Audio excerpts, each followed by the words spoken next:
Chivaugn Gordon, and I work in the Department of Obstetrics and Gynecology. And my kind of intersection with violence happens in a number of different ways. So firstly, I am a clinician and I work in women's clinics, and a lot of women's health issues can be traced directly to intimate partner violence that they might be experiencing, could be aggravated. So I get to hear about first-hand experiences of violence from my patients. And then since 2014, I've been teaching all the undergraduate medical students about intimate partner violence, how to recognize it, how to approach it, how to ask about it, and what to do about it. And every time I run one of those sessions, which is about 10 times a year, a student will come to me with their own experience, or their parents' experience, or sister, or someone in their close circle who's experiencing it and they need help and advice. And then finally, I am the chairperson of the Faculty Professional Standards Committee. And there are so many gender-based faculty violations of professional standards. I mean, Lilian and I are on the phone all the time about this. So I get to hear about those kind of issues through that channel. And I think because people know that this is what I teach, they know that I'm involved with the Professional Standards Committee, they also come just from far and wide and just come to me for help with the most horrific stories. And then I'm left with having to try and help them, but also having to try and contain myself, because I didn't realize that this is what was going to happen when I started down this road of opening up the conversation and teaching all the students about this issue.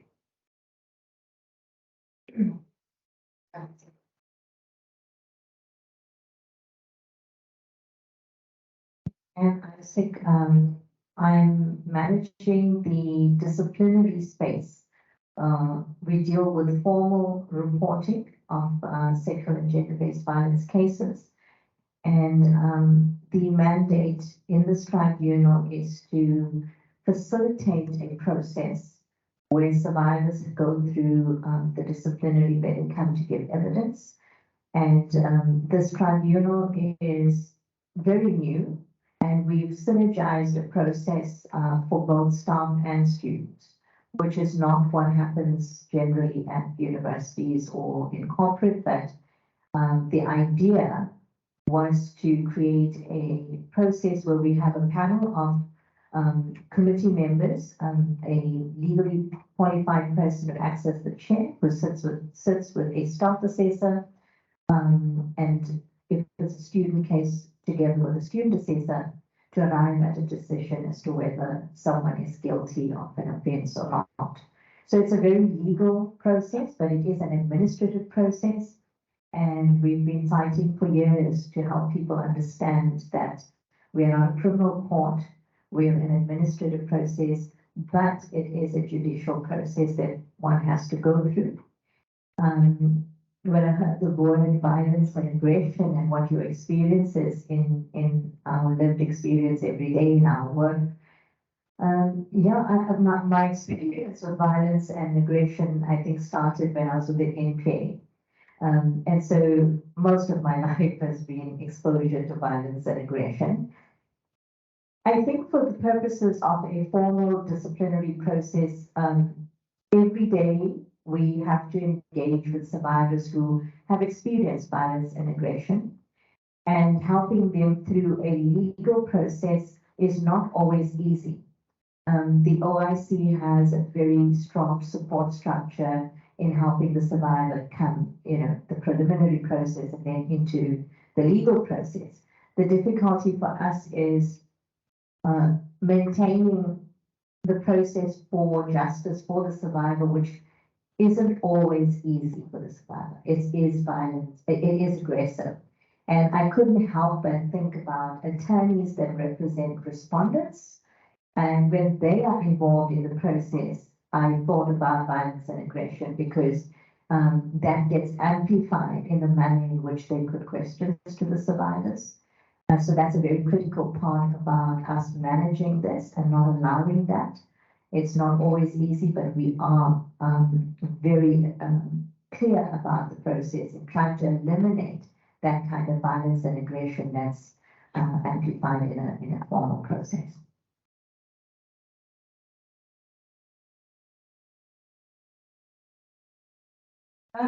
Good morning, everybody.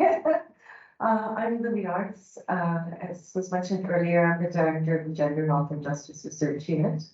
That unit is basically a medical legal unit, which means that we traverse public health and the law, and that particular nexus within that, and where violence is responded to and occurs.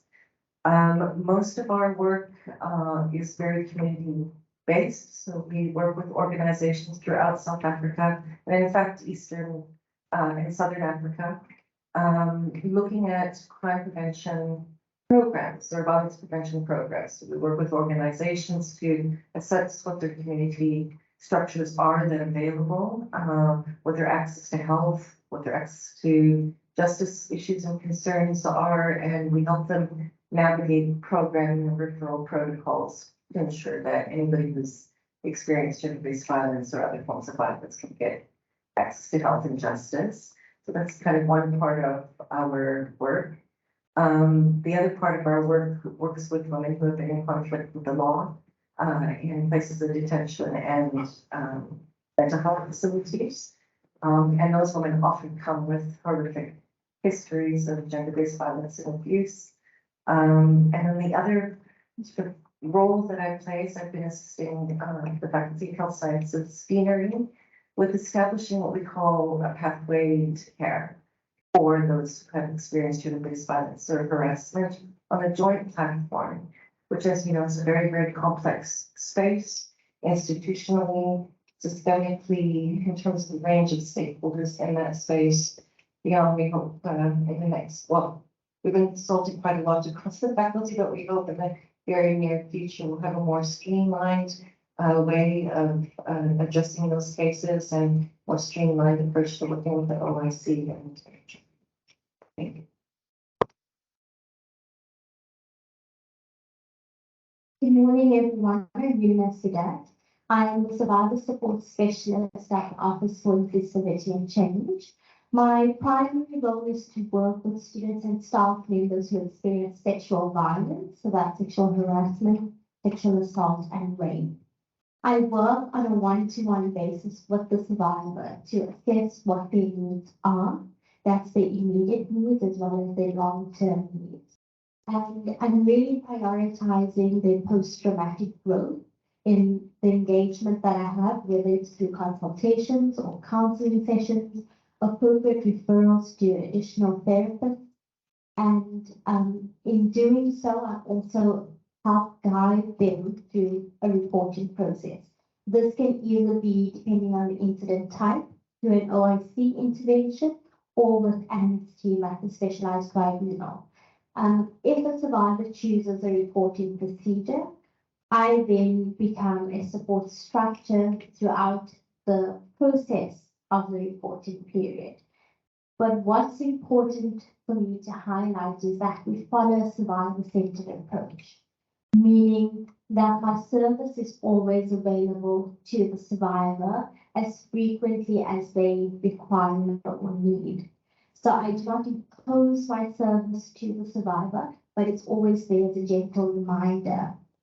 I usually work with survivors quite closely for the first month and a half that they do come to the OIC.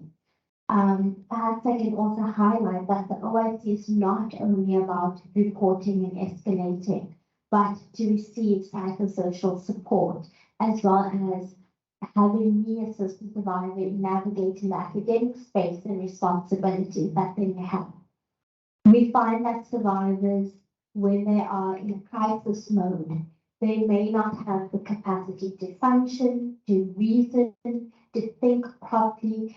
And again, my role is not to impose. It is not to take control away from them, because that is what they experienced in the trauma itself, but to find ways to give them agency back by simply just working with me. That also helps them rewire themselves in believing and understanding that they can trust themselves again, that they can make decisions again, because all of that becomes infiltrated after the sexual trauma. They doubt themselves, they doubt making decisions.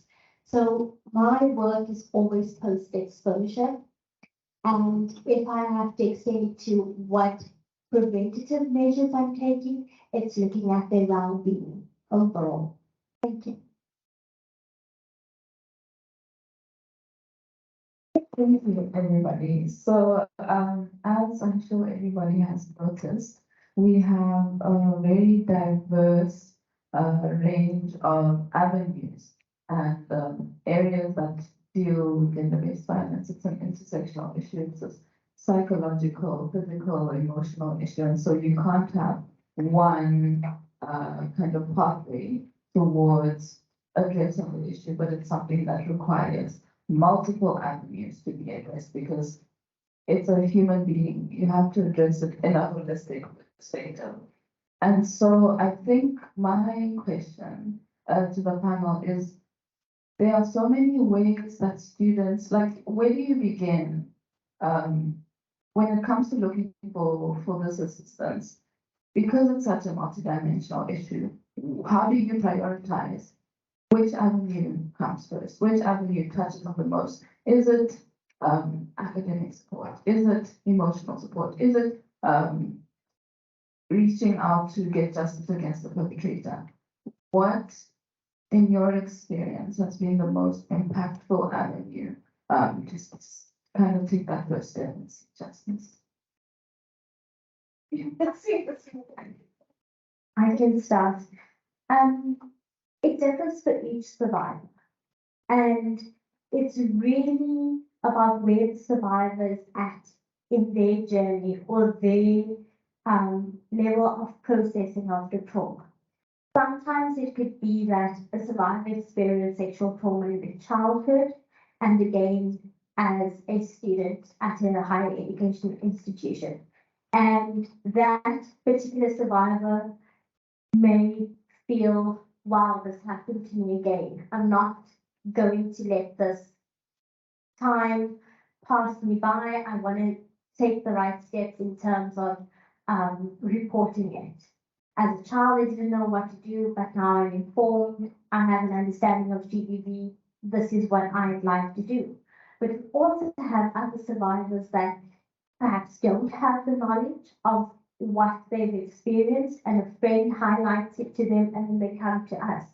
And in that moment, reporting is the furthest thing from their mind. Right now, they just want to understand what's happening to my body, what's happening to my mind. Did this really happen to me? My friend said that this happened, and we have to take a huge step back and say, okay, let's deal with the emotional aspect of it. Let's deal with how you make sense of it, because yes, we have legal definitions of what is sexual violence or sexual misconduct, but it's a subjective experience, and we have to be very patient with the survivor so that they can feel ready to acknowledge and understand what happened to their body without us passing judgment. So when it comes to what's the right step, for me, it's recognizing the survivor in front of me. Where are they at? What are they saying is important? And I see that on a daily basis. I could get a survivor where they've just been raped, and we know that medical support is very important, but I can't impose that. I can only educate them that it could be beneficial, reassure them it's not an important process. If I assist you and I take you to Victoria Hospital, and then it's up to them.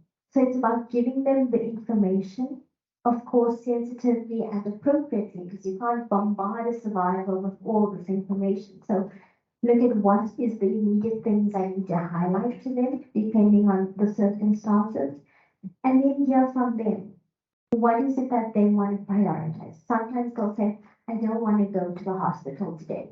Can you take me tomorrow? Today I have to work on an assignment. And that's where I come in and I say, well, I can speak to your lecturers, I can give you a letter. Don't worry about the assignment. But sometimes That assignment is their coping mechanism. And they'll say, I don't want you to write a letter, and I don't want to go to the hospital because they're not ready to take that next step. And so instead of judging them or outcasting them or overpowering them, because control is the main thing that I don't want to perpetuate over them. And so I have to take the step back and say, okay, what is it that you need? How do you want to go about this? We'll get all of this done at your pace and in your order. So from my professional position, it's always following the survivor's need, but giving them agency and information to make that decision.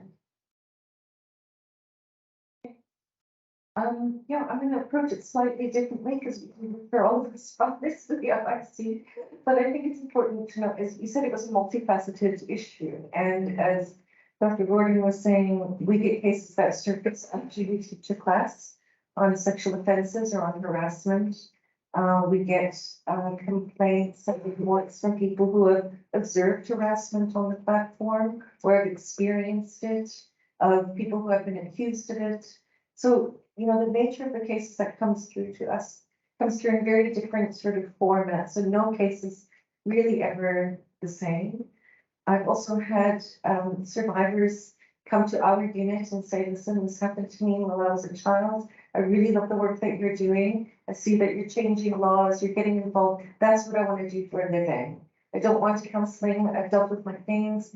This is where I want to focus my energy as a researcher or a clinician or what have you. So the way that they come to us are from, you know, sort of very different spaces. But what I think is important for all of us sitting here as members of UCT is that we're giving out one clear message about where to report, support systems, safety, protective measures, that ongoing communication. So yeah, despite the fact that we've got sort of different experiences and entry points, I think part of a conversation like this is to say, what is it that all of these members have in common and how do we work together to address them just much more efficiently, much more quickly, and in a way that sort of balances the rights of people who are accused of issues, as well as people who have reported them. Yes, for me, it's always very complex. So you asked, you know, what is the focus? And similarly to what Yumna has said, it depends on each survivor and how they want to step forward in the formal process. Because remember that once the survivor has decided to go into the formal process, it does become a very formal process. The new mandate of the tribunal is to eliminate that kind of formality. So the good part of it is just to backtrack. When I started at UCT in the student discipline, we dealt with all cases. So whether it was plagiarism, cheating in exams, as well as rape. And it was not the ideal situation. So where we're at now is a massive, massive evolution to the right space, because this tribunal only deals with sexual misconduct, and the setup is for a survivor-centered process. However, as Yumna says, each person is at a different point or in their healing or their need for justice. So you'll get a survivor, I'll give you two scenarios. You'll get a survivor who has dealt with a lot of the trauma, or either has just banked it and said, you know, I'm going to go back to that, but I want justice. So you get a survivor that is so fiery, I want to go through this process, I want to see the respondent pay for what he's done to me. And so the evidence leader who presents the cases will consult.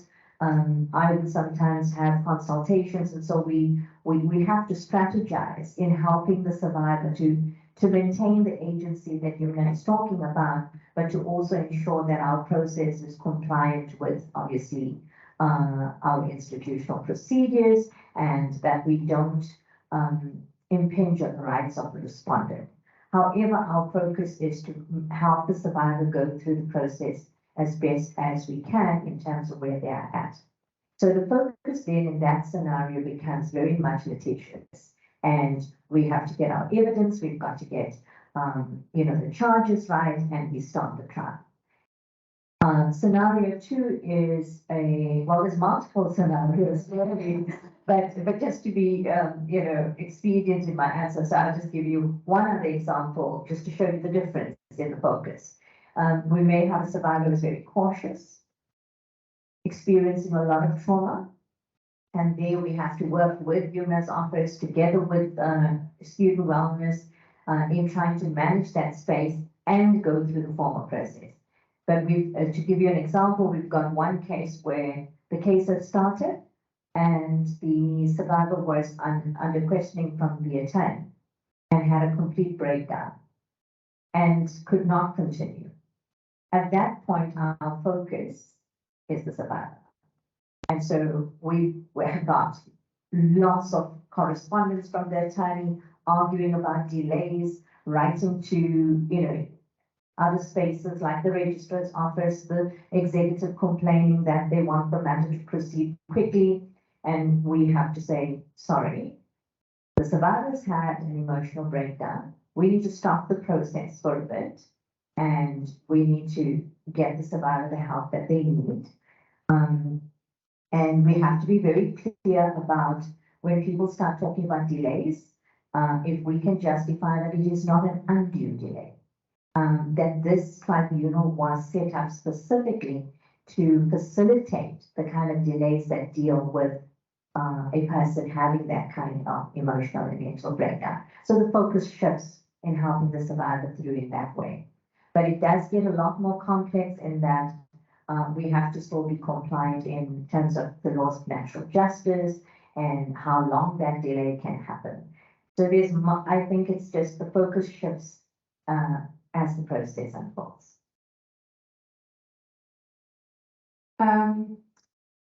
So I want to pick up on something that Lily said. So when students or staff members come to me, usually my first point of concern is for safety. Their physical safety, are they at risk of being harmed, are they at risk of femicide? So that's something, and there's other cases, there are students who are acutely suicidal, all kinds of the full range. So safety is the first thing.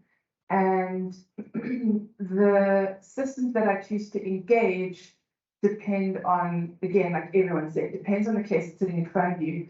I think what's really beneficial is having worked in the faculty for so long, I know what all the support systems are.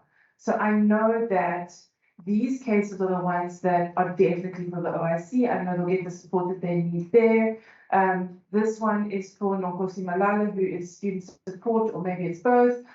The place where I find the greatest degree of frustration is when there is a perpetrator who is a provincial employee, but working also under the university conditions of service.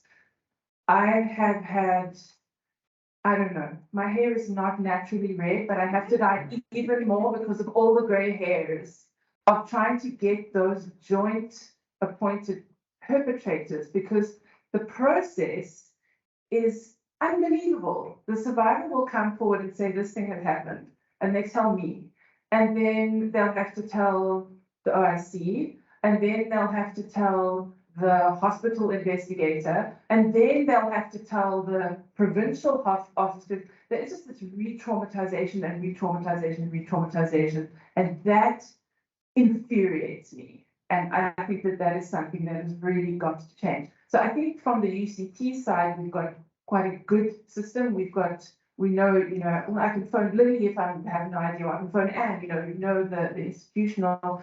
But when it comes to the other half, it is a nightmare. And that's why I'm not going to be the chair of the Professional Standards Committee forever, Michael. I don't want to say much. I think you've covered a lot, colleagues.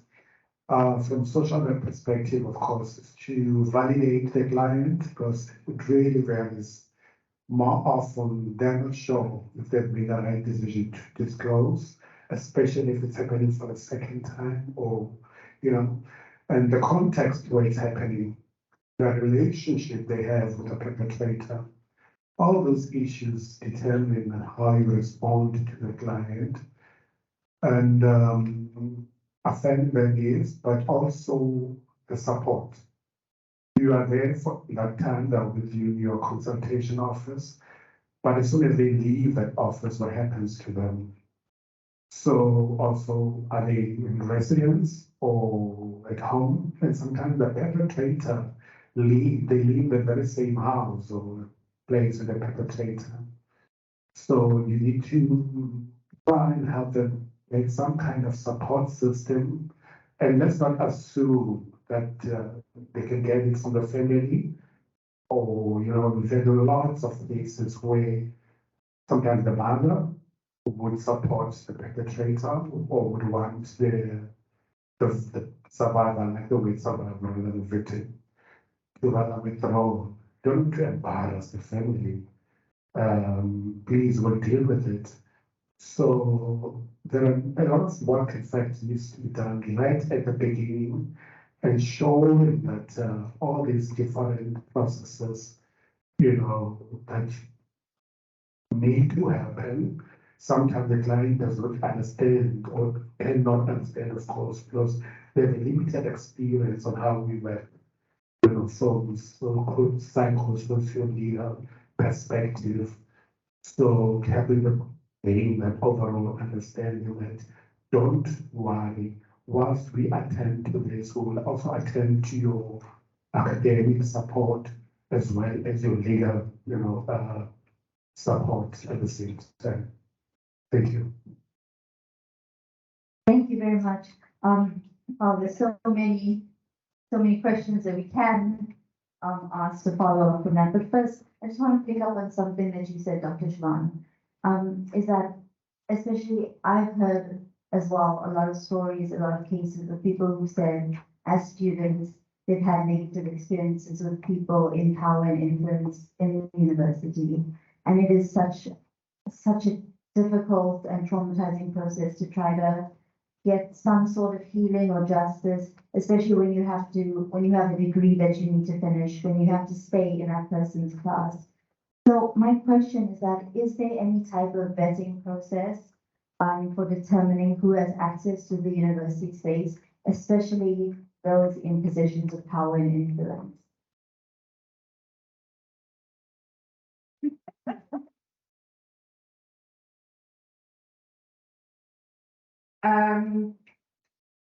I don't hire those people in positions of power, and I'd hesitate to say that there's no kind of vetting in terms of your attitudes and your belief systems, and it's much more, I mean, maybe the dean can comment more, but it's a lot to do with what is your clinical skill like, and how many procedures have you done, and where have you worked before. And I have sat on a lot of interview panels before, and you get reports from referees, but the reports from the referees were written to get rid of that person. So they're not an honest account of what they're actually like. So I don't think people are vetted in the way that you're asking. I also don't know how they could be vetted. It's also like the question about, healthcare professionals. Do we vet who comes in? So you've got to be like academically clever, great. But what if you are committing these kind of we don't have a vetting process. So that is a huge thorn in our side, and it's something that I certainly do not know how to solve. Any thoughts on that one? And the same question extends to students who are enrolling at our institution. Some degrees, yes, have a vetting process in terms of a criminal record, but not necessarily looking at administrative justice processes. The other challenge that we often speak about at the OIC and the Specialized Tribunal is that the institution has the right to proceed with the disciplinary hearing in the absence of the respondent. And what we see happen, and Anne can speak more on this, is that sometimes the respondent would not complete their studies at UCT, or they would leave their staff position. And what that means is even though that our process can conclude and there can be a sanction, whether or not that person upholds that sanction is out of our control. It only would matter if they are applying for another post or academic program at UCT, and then only would it be picked up.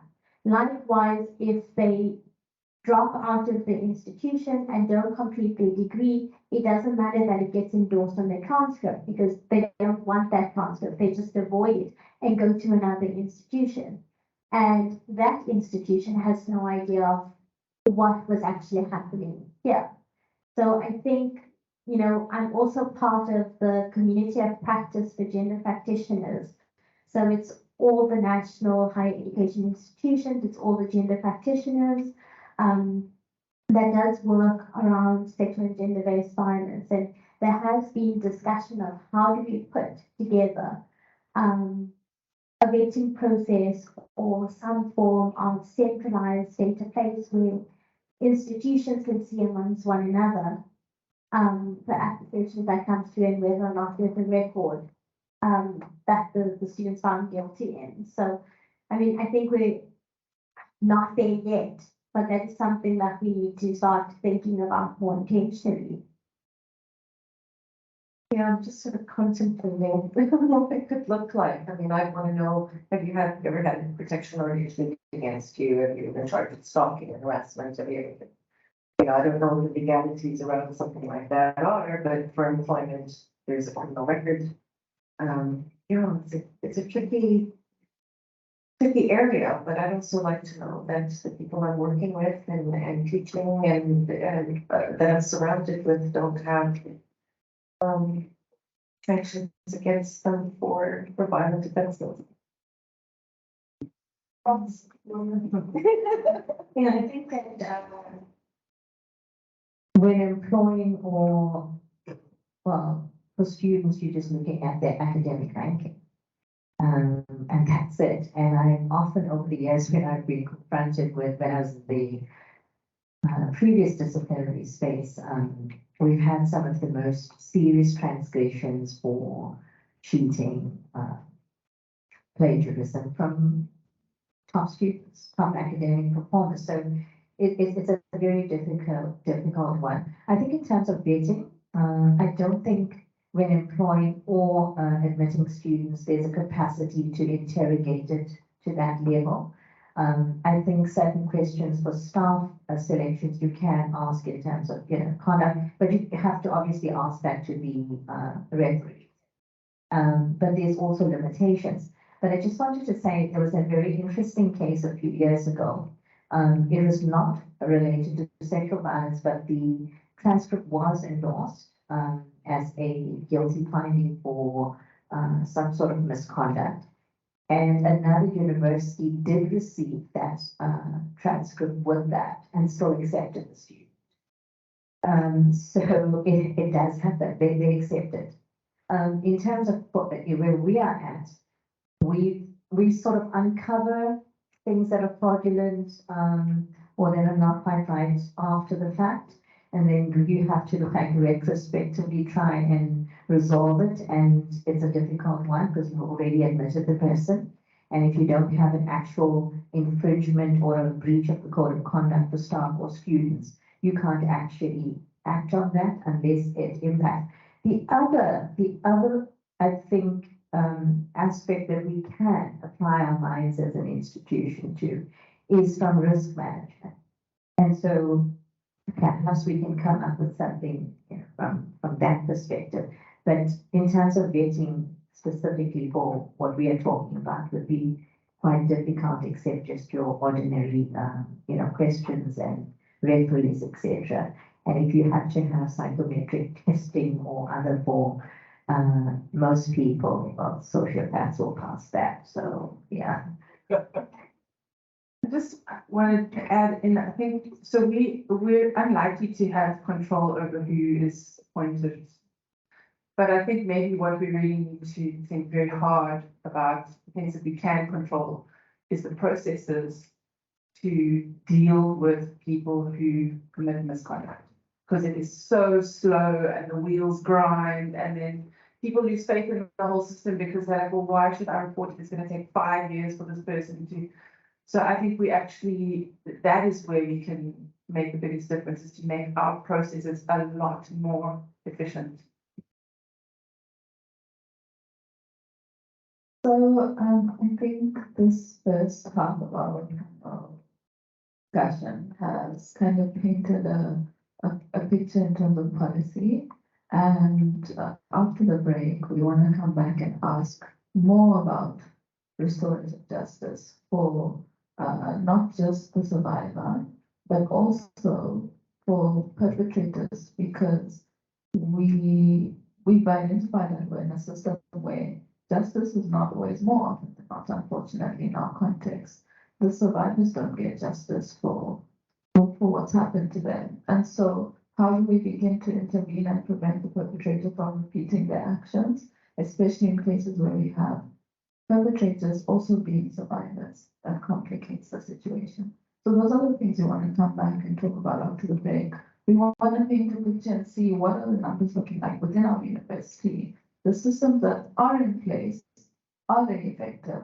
How much change are they implementing? So yeah, we're going to take a break in the atrium. Help yourself to some tea and coffee. We are running slightly behind schedule, so we'll cut it short a little bit, but keep enjoying. Thank you. Thank you, everyone. So I hope that you enjoyed getting to meet and networking and discuss a little bit about what you're hoping to hear, because we do have a section for the audience to not only ask questions, but also to share their perspectives on if you've ever interacted with these, the infrastructure that's available, what your experience has been, barriers and hindrances to accessing this as well. Once again, we are running behind schedule, and I apologize for that, but I hope that we'll be able to make up for the time and we won't get too late. At the end of this event, there will be lunch, something that is available, so I hope that we'll continue to stay till the end. So, things over here.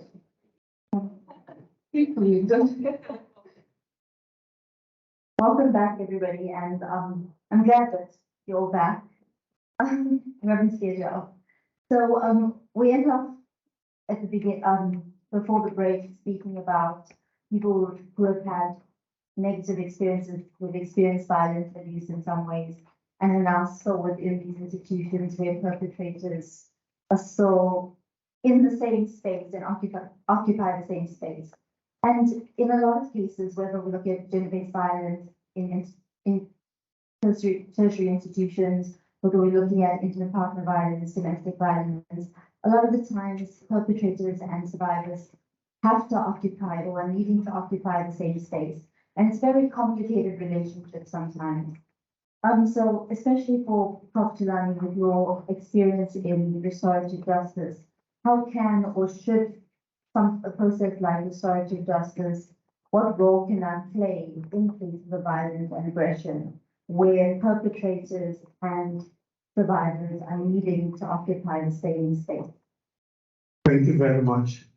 I'm very much passionate about restorative justice, and I believe it's not been given, enough support to be implemented as much as it should. People forget that before you know it, all these people, no matter how angry we are, no matter how serious the offense it is, before you know it, they're out.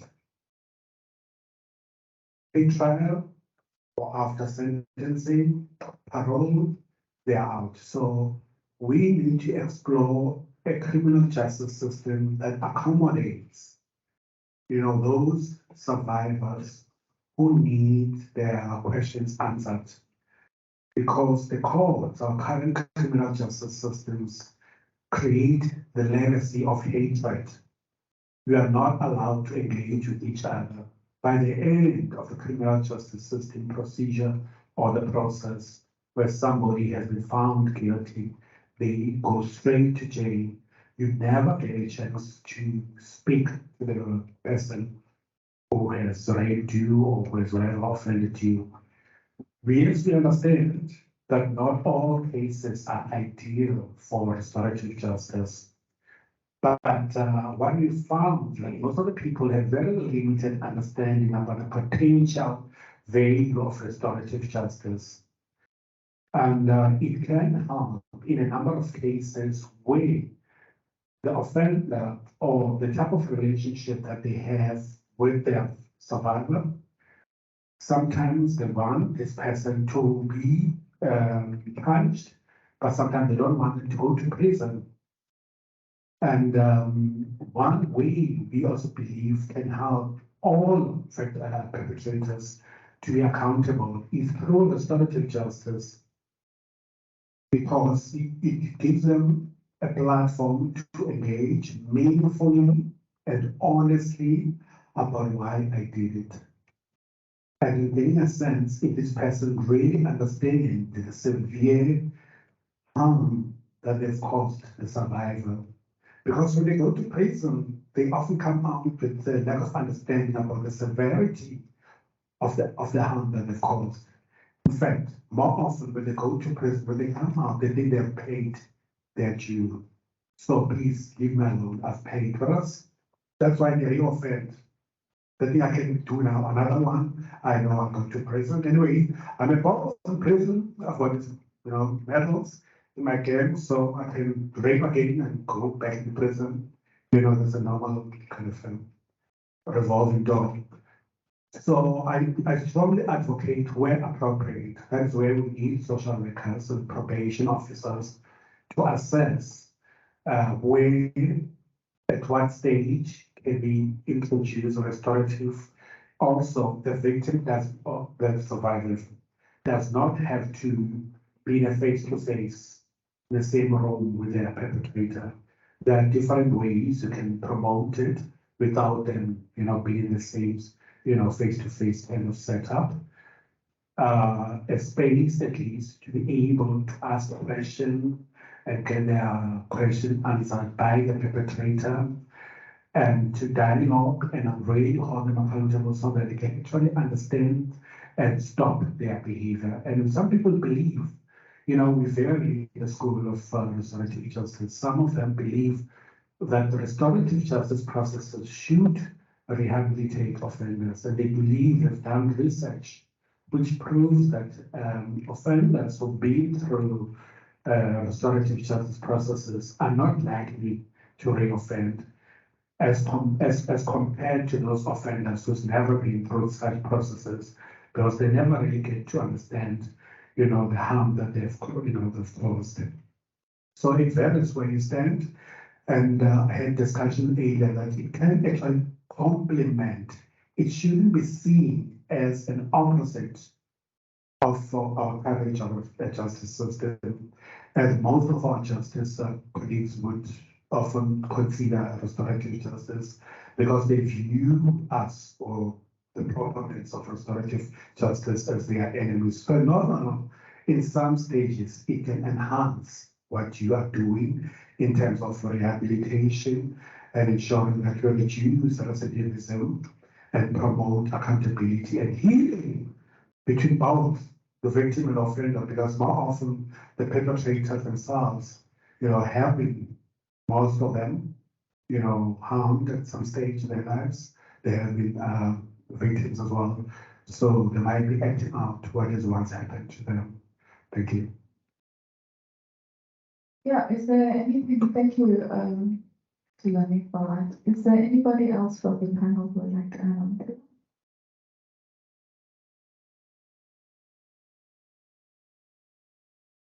So it's always very difficult for me to, I have trust issues given my professional background. But I totally agree with everything that Thulane has said. I think restorative justice is very impactful for both healing as well as learning.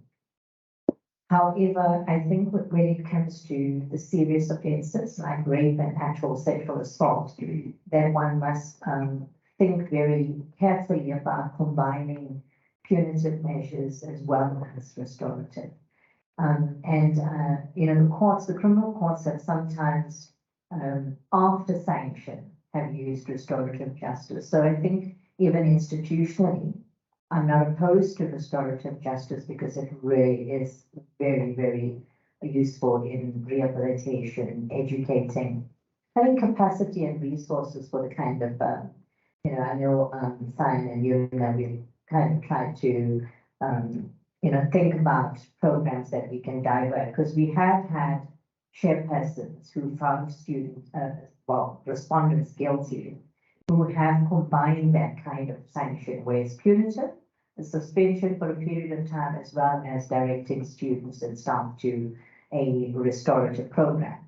So we need to think around how we can connect with spaces that can offer that, because we don't have as many resources for restorative justice on campus. I think when we speak about restorative justice, we also need to think about the survivor. And many survivors are in pain and are angry and frustrated and do not understand what is restorative justice. So I think we have to create space for survivors to have their voices heard as well in this process. And it was actually a question I posed in the GBV Dava that I attended yesterday, but we weren't able to get to an answer, but maybe I can leave it here, is how do we build trust then with the students as well as the survivor? Because here is a respondent who's found guilty and has completed the restorative justice program, and let's say it was successful. And this person has gained valuable insight and shows positive signs of being reformed. But that doesn't always translate to the broader public or to the survivor themselves. So how do we then integrate the respondent back into our community with trust and safety as a community, respondent, survivor, and other students of concern? And that is something we shouldn't avoid speaking about, because it may be uncomfortable or it might get backlash from people who feel respondents shouldn't be let back into the space, especially, say, a residence. So in this process, we have to create mechanisms that build on the trust.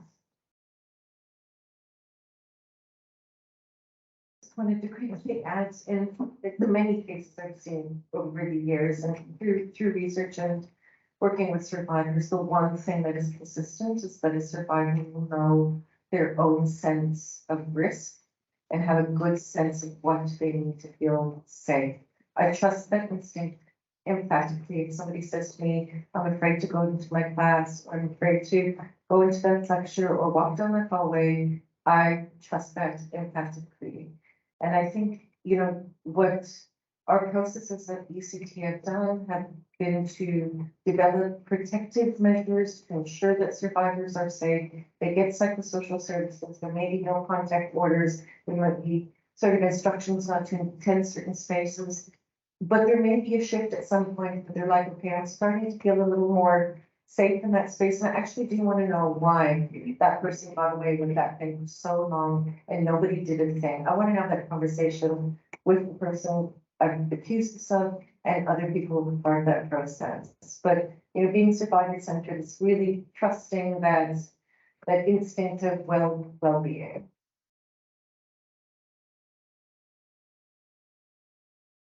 Okay, 2 cents. Obviously, restorative justice is about perpetrator and the survivor. But I like that the conversation has been open towards what do we do about perpetrators. Because in a sense, all of the teaching I do is the horse has bolted, the violence has happened, what do we do, how do we contain it? But there are a lot of perpetrators who can be helped to stop perpetrating. And where is the focus on that nationally, policy-wise? Yes, I think that's where social work has come in, and also specialization in social work. we shouldn't assume that a generic 4-year degree in social work will, you know, equip you to be able to do, you know, that kind of specialized. That is why we introduced this master's program. Lily is one of our guest teachers in that program. We look at the policy and legislation, different aspects of criminal justice, you know, where they will be working. So they understand that this is not only just about social work, it's also about the legal context, what is happening. So it's very important that people who work in this field have all that kind of knowledge. Thank you so much for that. It's that you've actually led us right into our next question, which I'll ask a two-part question.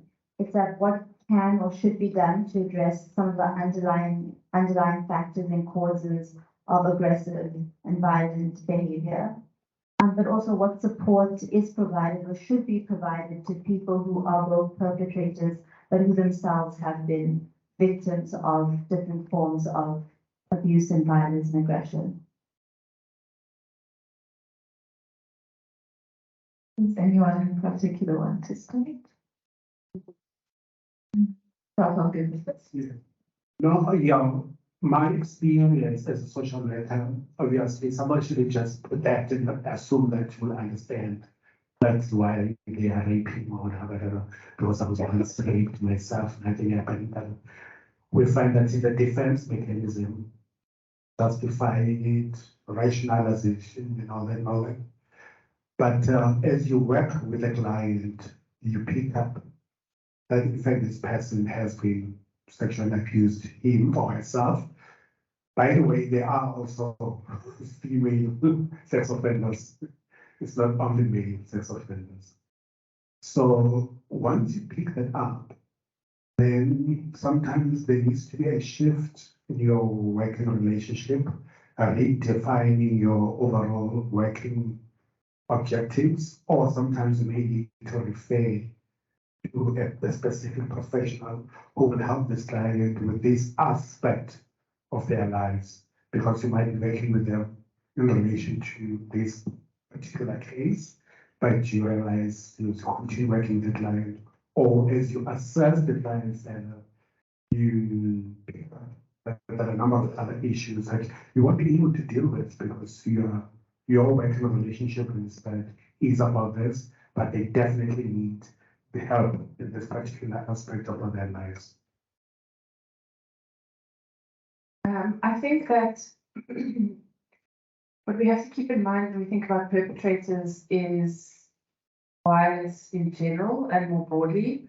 We've got a faculty member, Sarah Crawford-Brown, who is trying to pull all the strands of violence teaching because she feels very strongly that you cannot just look at one aspect of violence in isolation, right, which makes complete sense.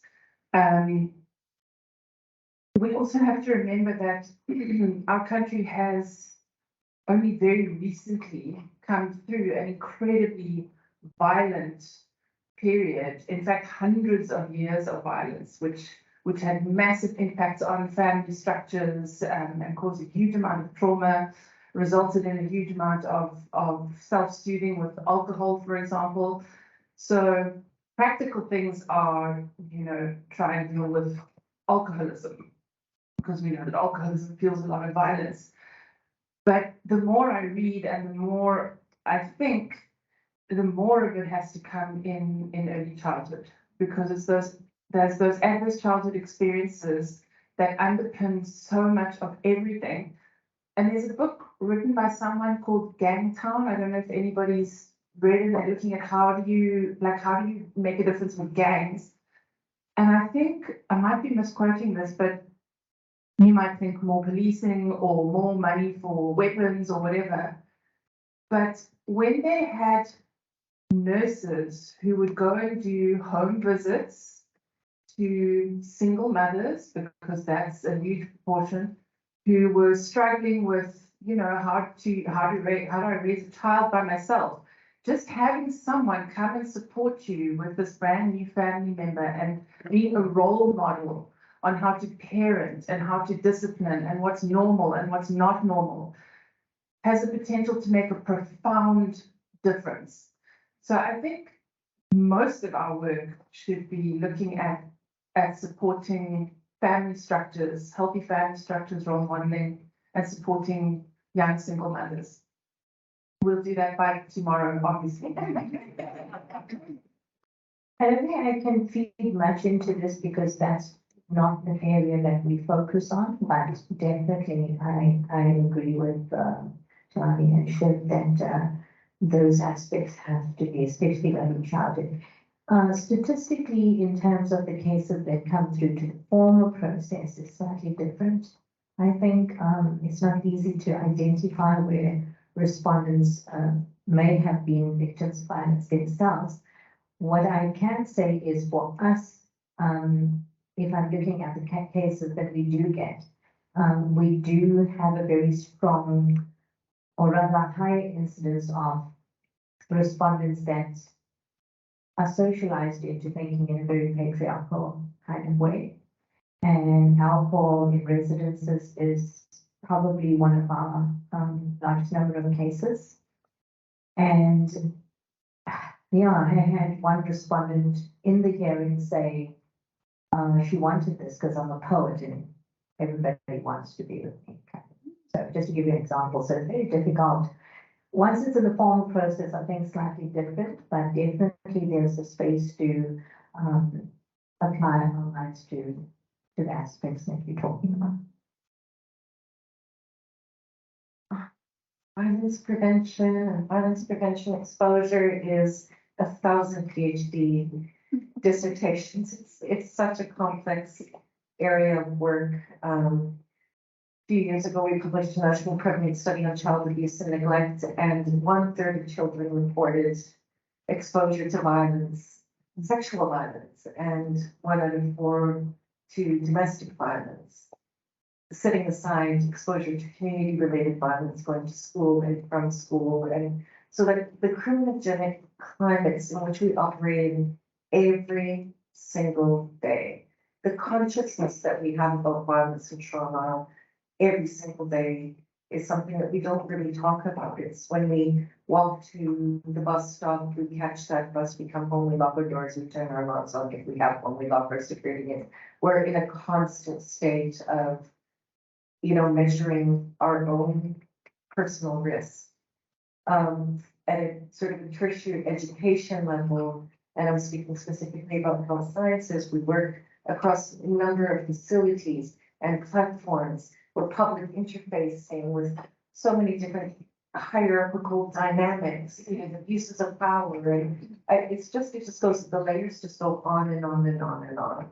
And I think what we've tried to do institutionally is streamline the processes of reporting and care and disciplinary procedures. It's still quite messy for us because we're trying to work across the province, UCT, NHLS, they have their systems, we have our systems. Sometimes they run parallel, sometimes they run subsequent to each other. And our job as a faculty is to try to say, listen, we have a responsibility to simplify this process so people who are both accused people and the survivors don't get caught into that mix that you were talking about, Shiv, about lengthy waiting periods and multiple statements and a gazillion people asking the same question. So our job is to create protective measures that simplify that process and ensure that we respond immediately. On the other side of that is, I think we need as a faculty to spend more time talking about trauma and violence. We have, if you want to, you're welcome to join. There is an emerging trauma and advocacy group, and we're just starting to get our ducks in a row only this year. There's been a few core people, but it's people from all sorts of platforms that are just talking about whether you work for the Medical Research Council or you're a surgeon or a gynae or we're all starting to have conversations about violence prevention. That's more than just about injuries. It's about the context in which we live and work and play. And I would welcome anybody to reach out and to join that ongoing conversation. Like I said, it's quite emerging and new, and we need to consolidate who and what and how we do things, but be part of that conversation.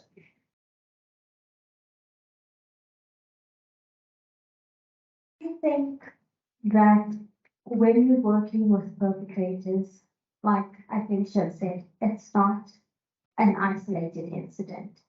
It's everything that they've been through that has shaped their worldview and their understanding of how they need to act.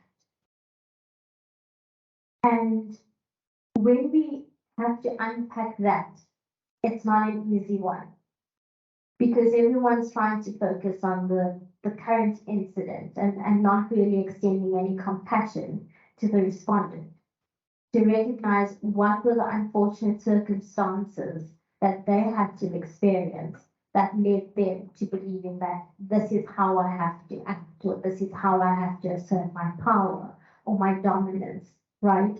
And that could be, for example, being exposed to violence in the home, the parental figures doing, for example, a typical nuclear family. My father's beating up my mom every day. I'm 10 years old. That's what I learned. I don't know, or I don't understand what's happening, so I replicate this to another girl in my class. And it sort of goes on and on and on, and to the point where the violence gets more serious and it could result in the person then ending up to rape someone. That's what they've seen in their home. That's what they've learned. But there was also another talk that I attended, and it was an officer that was speaking. And she shared that she interviewed several respondents that were still serving their prison sentence. And one of them said that if my mother hadn't died, I wouldn't have ended up here. So it really is about what is it that they go through in their own life that leads them onto this path. And if there is restorative justice programs, then that be their break to shift their direction of their life. And so when we're thinking about how do we translate this, so we have this understanding that you don't see it as a single incident, but you view the person as a whole from their childhood. How do we translate that into this institution or our reporting processes or our community? And I think it starts by not only education, but there needs to be a level of self-reflection in whatever workshops we're doing or OWIC presentations to help all students start recognizing what trauma are they holding within themselves. How has their trauma shaped them? Because trauma can shape you into choosing a career. I know personally my traumas have led me to this career, and in other cases, trauma leads people to becoming respondents. So it's about helping people reflect on what trauma they hold, making sense of that trauma, and I think finding agency. And if we take it back to specifically sexual violence, it's about are our students understanding what consent is? Yes, the textbook definition, or are they understanding I only need to give consent in a threatening situation? No, you have to give consent all the time, even if it's a non-sexual encounter and it's a friendly hug or it's a gesture. Are we even in this room practicing consent with our partners or our friends? And if we aren't, if you're sitting here thinking, oh, actually, I don't practice consent, the reality is that it should be something that empowers us. It shouldn't be done something, consent isn't attached to when you're under threat. It's supposed to be to empower you, to pleasure you, to make you more self-aware of yourself, your thoughts, your body. And so we need to start practicing this with our students to give them agency to change their life. to prevent them from becoming a perpetrator, or even, for example, their cultural background and understanding coming into this context, this community, how does it work? What is what is acceptable, what is not acceptable in this space compared to what you've been exposed to as a child or young adult?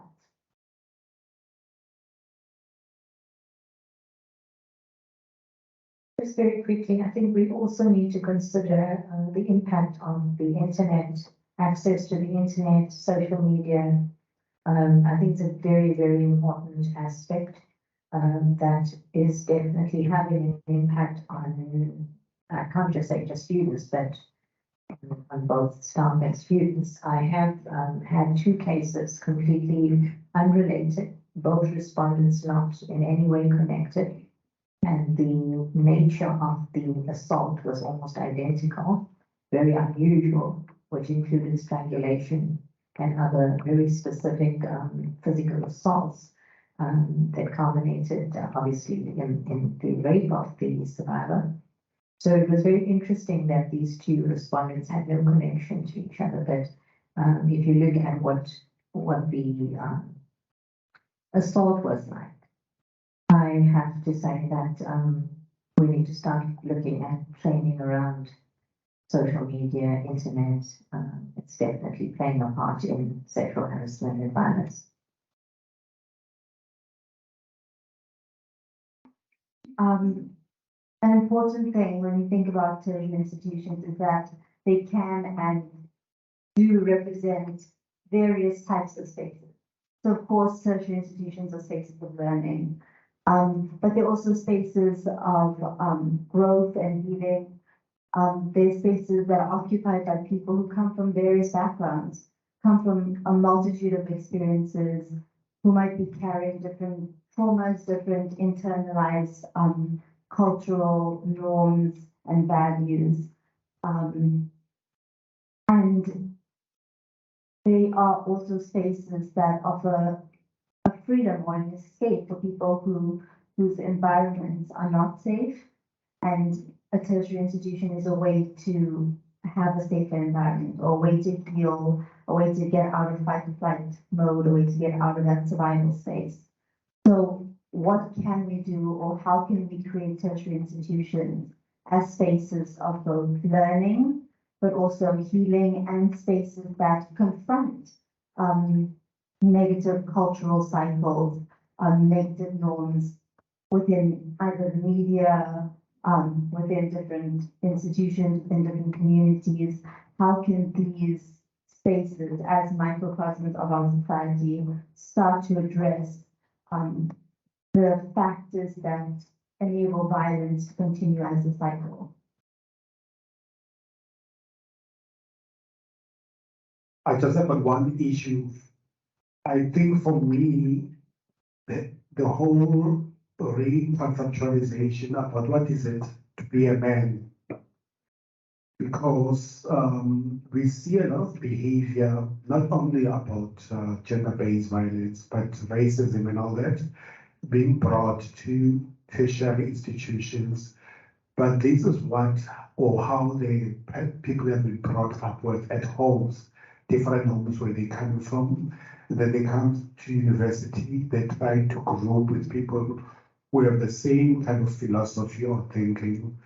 So I think there's a lot that needs to be done about, changing, maybe not changing, I don't know, modifying, because there's something good maybe, but there's not all of it that is good.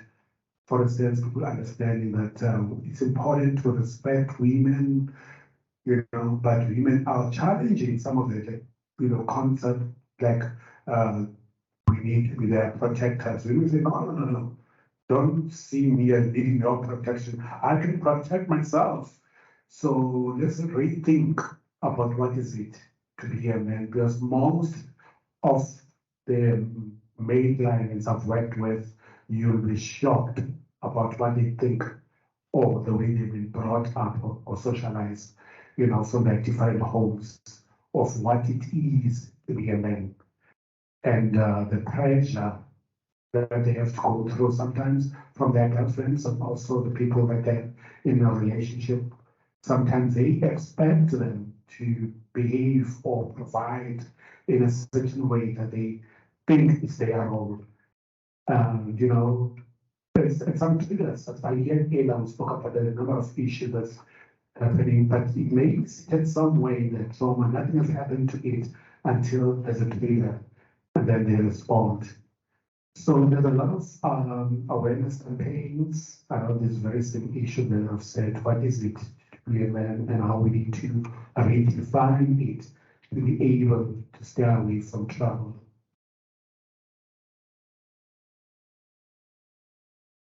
I'm going to talk about this from the point of view of the educator. When students come to me to their women's health rotation in third year, it might be the first clinical rotation they've ever done. And we go to all those places. We talk about rape, we talk about intimate partner violence, we talk about termination of pregnancy, we talk about it all.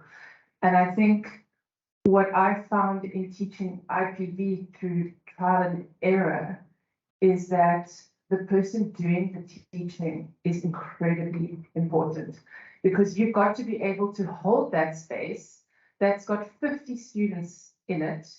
Some are victim survivors, some are perpetrators, some have grown up in a beautiful, idyllic life and have never heard of such things, and it destroys them.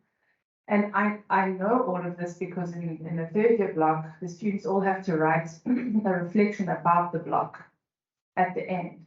And they all talk, they can talk about whatever they want to, but they all talk about the intimate partner violence teaching. And so being able to hold that space and make it safe for everyone who's there, victim or perpetrator, in order to be able to learn what they need to learn to be the clinician that I hope they can be, there's a lot of skill involved in that. And I think that is where a lot of vetting and experience needs to come in. And then you do need to make your teaching relevant. So yes, we talk about social media. We talk about Andrew Tate, my favorite person on earth. Love him. So you've got to talk to the students about their generation and what they are consuming, and also make it relevant to them. So last year we wrote proper course notes for the first time, and in the course notes, I'm not just writing about this is what IPV looks like and this is what to do about your patients. I write about this is what to do if it's happening to you. Here's a list of resources, or you can come to me, or you can go there. So I think you have to address the realities up front and say, we're sitting in a room where people have experienced violence, where people have perpetrated violence. There's different experiences, but all of you have to learn about this so that you can go and be the person that you need to be for clinicians. So I feel very passionate that you can't just have anyone talking about rape or violence or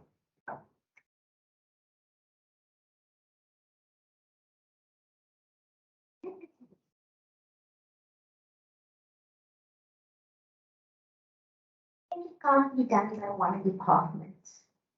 And I think at every part of our university, I think we need these pockets of support, whether it's through education, or it's reporting, or it's counseling.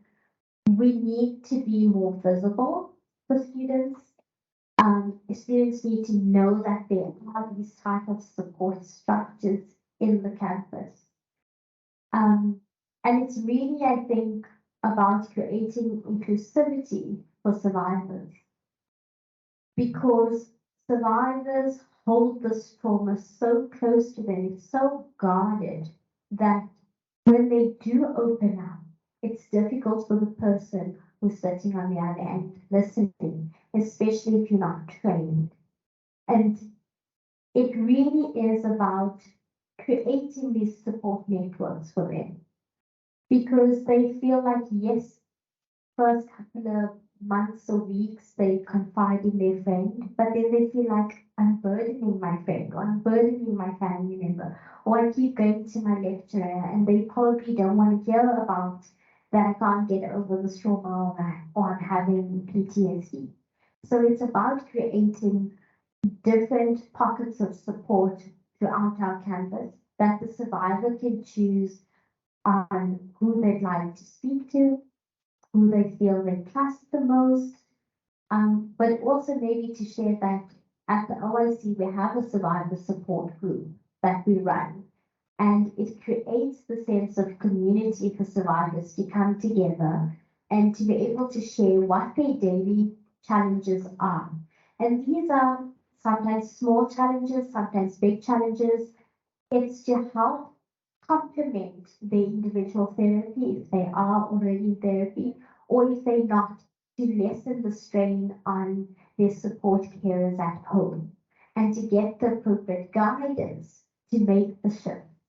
So, where do they get the support? I think it's everywhere, but it has to be. What's very important is that if you, the support carer, as a friend or a family member or an educator, you need to be very conscious of how much you can hold for the student or staff member. You have to be mindful that you may not be in the right frame of mind. Maybe you're having a bad day. Maybe you are yourself going through many other things or experiencing vicarious trauma to be like questioning yourself, did I ever experience sexual harassment if my colleague did? So be aware of yourself as a support carer to say, how much can I hold? And it's okay if you can't hold that space. You just have to be honest with the survivor to say, look, I want to support you. This is how I can support you by referring you or coming with you to the OIC. But I feel very overwhelmed when you talk about it and I don't know what to say. Be honest so that the survivor can tell you, okay, this is all I need from you. Or the survivor can say, I understand and I'd rather like you in company and I know then how to communicate with you. Because otherwise, that's just going to create another level of confusion for the survivor if one day you're so supportive and the next day you're a little bit off and they message you to say, I can't get out of bed, and you say, oh, sorry, I'm going to a party in a student context, So be sensitive when communicating to the survivor, know how much you can hold, and just be honest about that. Because the way you handle that 5-minute conversation can completely derail or empower the survivor.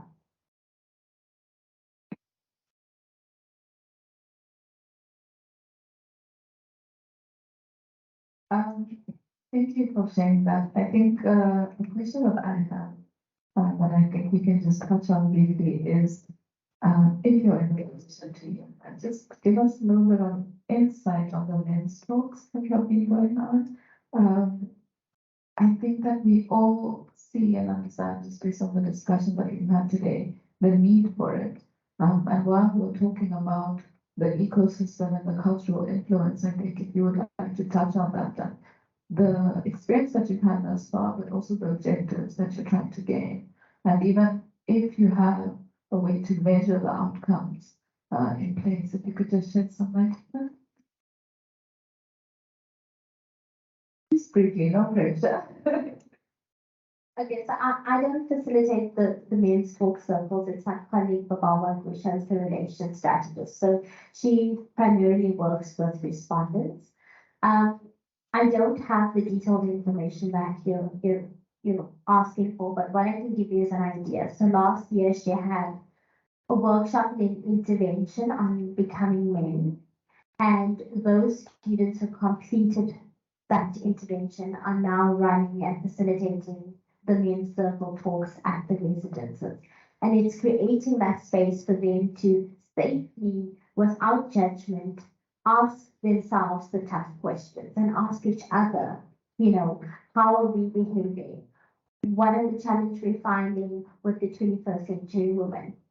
How are we finding that and attach to everything we've learned or what we know, and how do we shift? How do we become better versions of ourselves? And so it really gives them a space where they can, I could say, speak without a filter, without judgment, and then also find a way to better themselves. I don't know if Dr. Cyan else wants to add.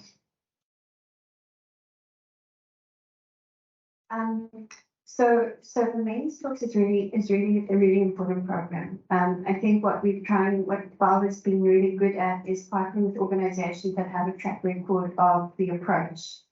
And the methodology is more about firstly starting individual behavioral change, and yes, I recognize the limitation of positivist approach, but beyond that, the individual change extending into their peer group, their male peer group. So that there we're talking about community cultural change. How we're beginning to measure that is actually gathering qualitative data around actions that they've taken at individual and at a peer group. Measure of success for us based on 1 year of implementation through Babala's work is the fact that we now have organically male students who have taken up the role of leading these spaces in their residences. And they'll be speaking comprehensively about this on the 15th of August in their Market residence. It'll be a wonderful linkage to continue this conversation. Thank you. Thank you, Dr. Artz, for sharing that. I think the most important thing there is that we are, like representation is what we've been talking about. And I think it was Marina, so who was in that video at the beginning, who was saying that people are afraid to approach systems that they can't recognize or identify with. And so we are looking forward to seeing the outcomes on 15th of August. There you go, everybody. Hopefully some of you will join that. I would like to just shift the lens slightly to the concept of inclusivity, and I direct this to you, Dr. Gordon, is with us in India, we have the Zangani lecture where we talk about the LGBTQI plus community and their experience with violence interacting with the healthcare system.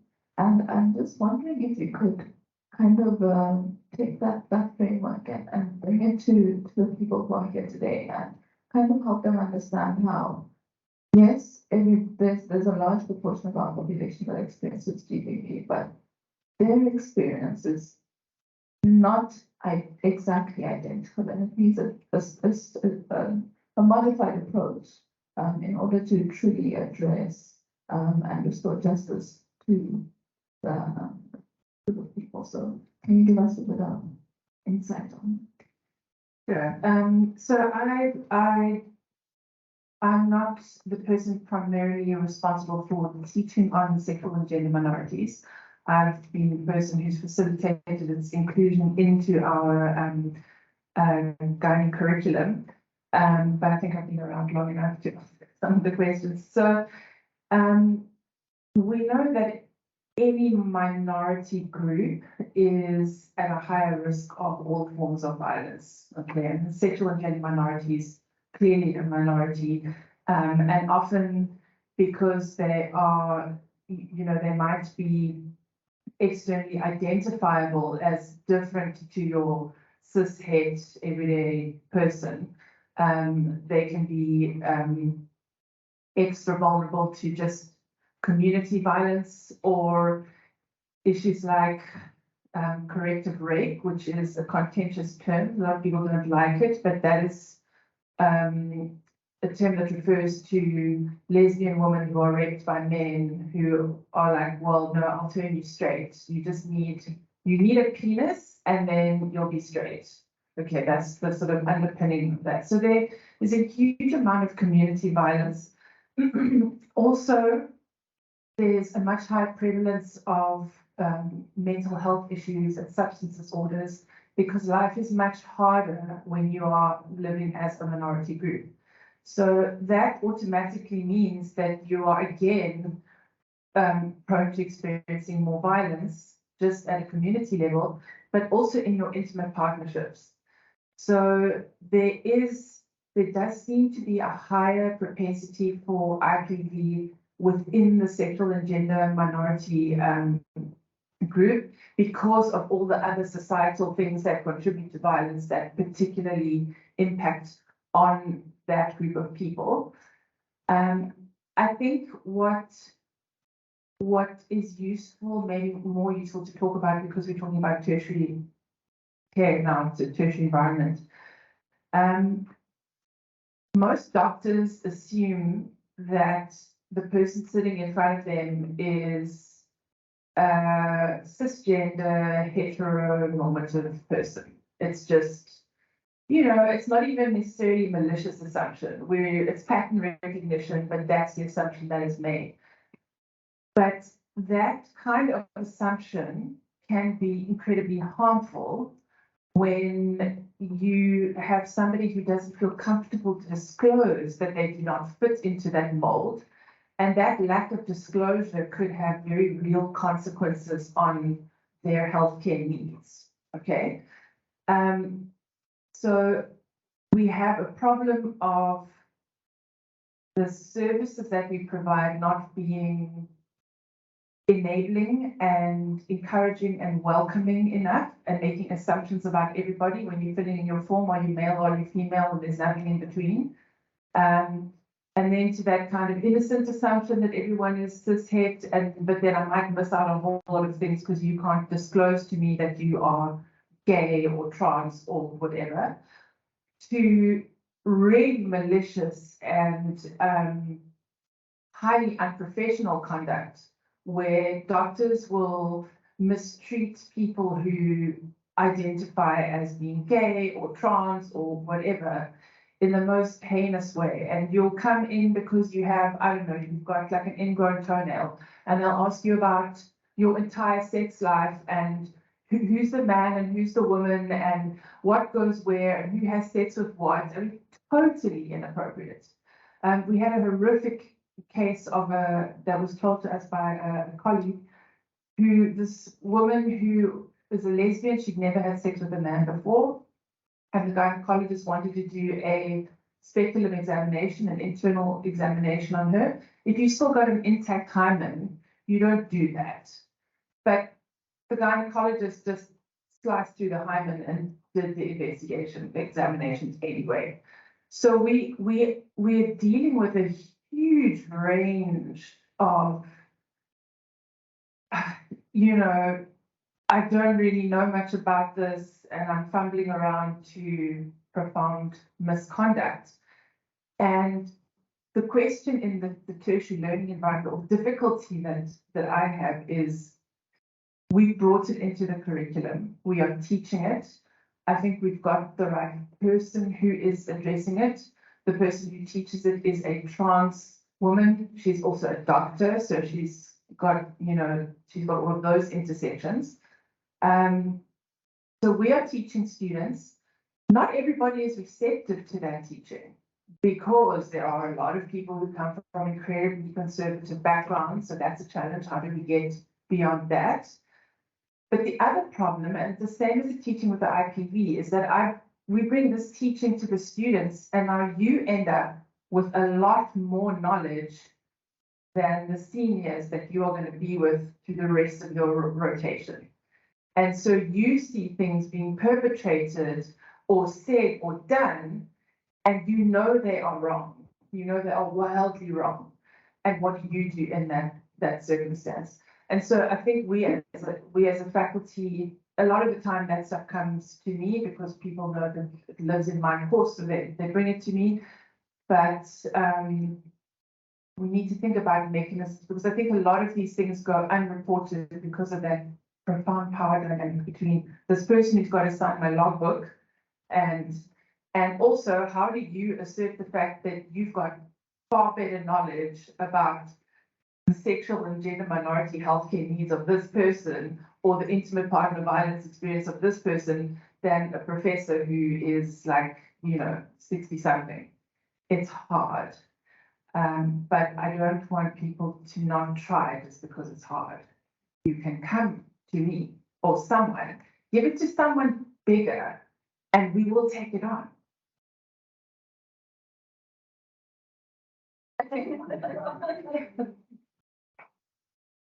So before we open up for questions, I just want to add, how can we make the support structures and the safe spaces or the safe people to address, how can we make them more accessible or more, people more aware of them? Because in so many cases I've heard people say, I don't know where to go or who to go to, or if it's going to be a safe space.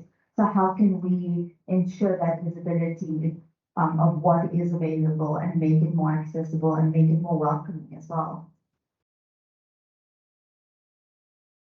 So I'm really glad you raised that, and part of doing this work with you today was the faculty and the TEC saying, you know, we're going to be launching and engaging in new pathways that can be accessible. And the answer to that is the entry point to that system can be anywhere, wherever you feel safe. It's going to be our job to streamline managing the cases. So part of this will be about awareness. We're working on sort of little Z card, which my unit has done with community organizations, just answering the questions like, what does it mean for a case to be confidential? And what does the OIC and how does the tribunal work? And what do I do if I'm on this platform? And, you know, whatever. So it's going to just be a public awareness opportunity, but it's not going to say you have to report here or there. You report where you are most comfortable, most safe to report, and our job is to ensure that the people that receive that report know what to say to you and know where to direct you once they see it and for us to hold it. So I mean, I'm glad you asked the question. As part of the work of the TEC and the GBA advisory, and we have our other colleagues here, is to get that ball rolling during the course of the year. And it'll be done incrementally, and we'll go through various mediums. And yeah, there's still a few things we just need to figure out in terms of the parallel processes between the province and us. Some technical bits, but that awareness work is going to start. Is it possible for us to have a ruler, what will be on a tuber, like a page with a list of all the organizations, all the safe people, and then you can choose, okay, I feel safe reporting to this person, and it's right there on Villa, you can see it, you don't have to look far. Maybe that's what we... Maybe the other idea would be for all of us to own the process, right? So to come together and say, well, we've consolidated the pathway. Like I said, there's still a couple of things we need to sort of sort out, but once that happens, how do we want to see this playing out? Who do we need to tell? How do they need to know it? What are the guidelines that are required or understood by heads of department? Maybe we need to do this project together so it doesn't sit centralized, you know, so that it's accessible and we're all having a conversation to make it work. Because sometimes these do end up with particular committees and people, and I think that's part of the problem of people feeling excluded or afraid to report or not knowing where to go.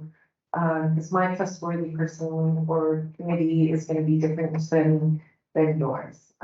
So I would definitely commit to opening the conversation up about how do we do this. Yeah, I think a lot of students receive OIC talks, especially at LD.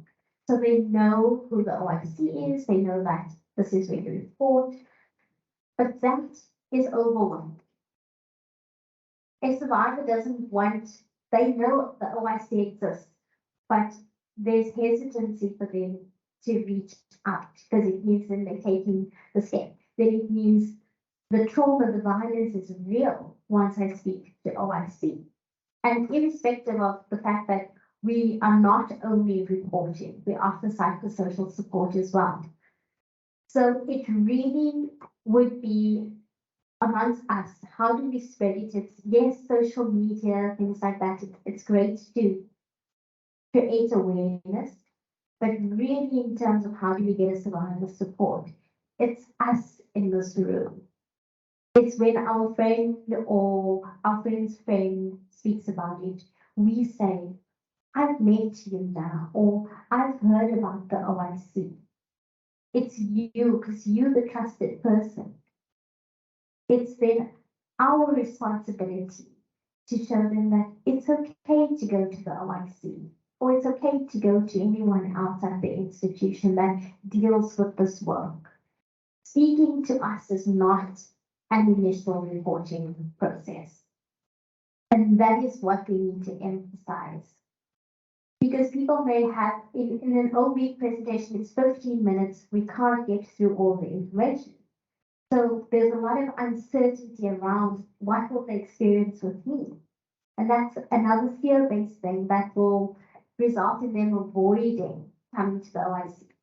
So it's about us in this room connecting with them and encouraging them if they're ready, if they just want to meet informally with me over a WhatsApp, standby line, an email, or through our online page, or you dialing the phone number to get through to me and putting me on speaker. It's about humanizing it. It's about making it accessible without making them feel like they need to go through this massive thing of a website or find a number. They just want you to be present. So that's the best way, is if we have this knowledge, or even if you don't know everything, but you know of us and a little bit around what we do, and to share that with them. Are worried about is going to a formal mechanism means that you're instigating a process, and that will fill anybody with fear. So I think that distinction is good for us to all hear.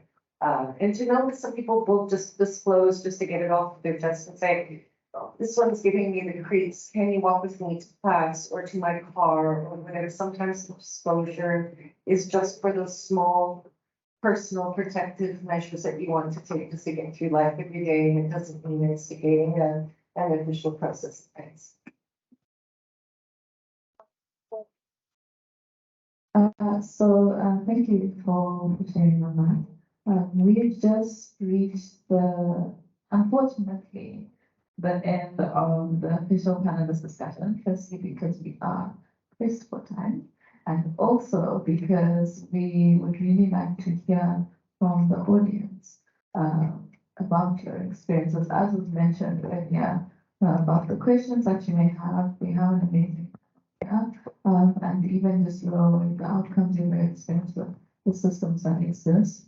I also want to say that I'm very excited that we have some threads of actionable outcomes coming from this discussion, because that was my dream, but I wasn't sure whether that actually happened. So it's really nice to see that there's an idea brewing. We can have an interface where students can access it in their own time and process the information, because that's what we need. We need a central place where everybody can access and know what's available to them. So yeah, I think we will ask Chivaugn Davis, who will be taking over from there for us, and we'll step away from the panel.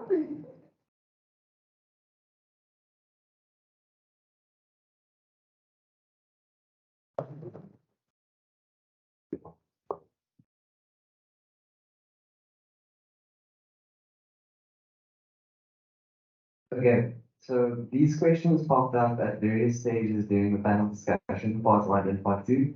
So I'm going to do my best to add context where needed, but most importantly, to get as many questions addressed as possible. I'm going to try to group them as accurately as possible. First one.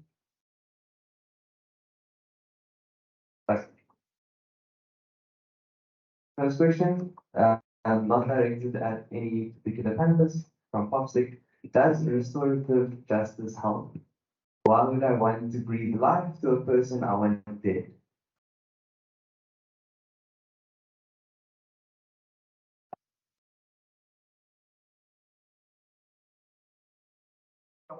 Does restorative justice help? Why would I want to breathe life to a person I want dead?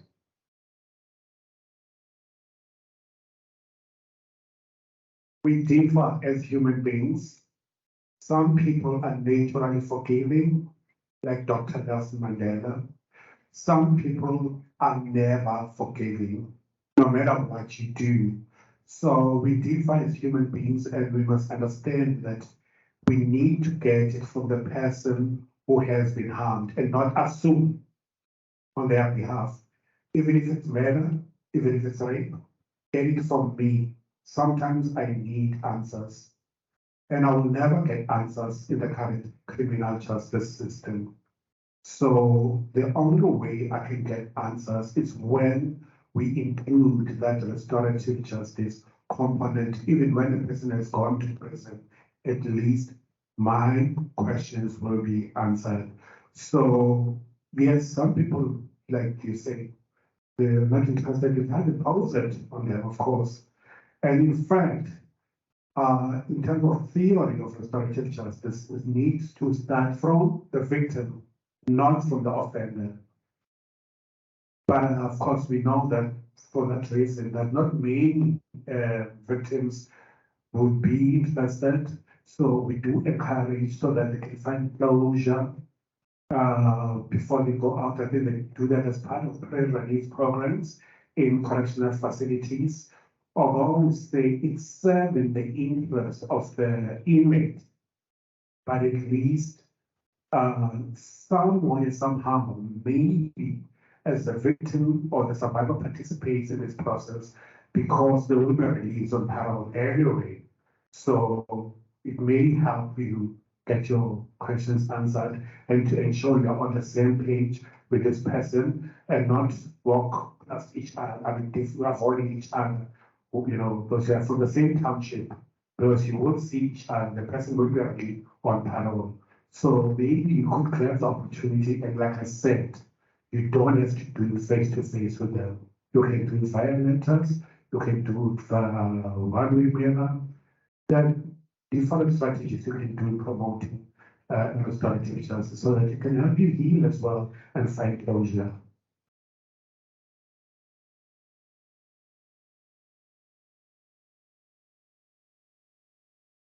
Violence, you can hold spaces, you need to understand a lot, the legal framework, the remedies, the epidemiology of violence, mediating or engaging in that, type of process, restorative justice is a very skilled practice. And I personally would never recommend somebody go to something like that without a properly trained practitioner to hold that space. So I think you were getting there around the experience and the different methods, but there are people that are well practiced, properly hold it, so people don't come out of there not feeling a sense of justice and being heard.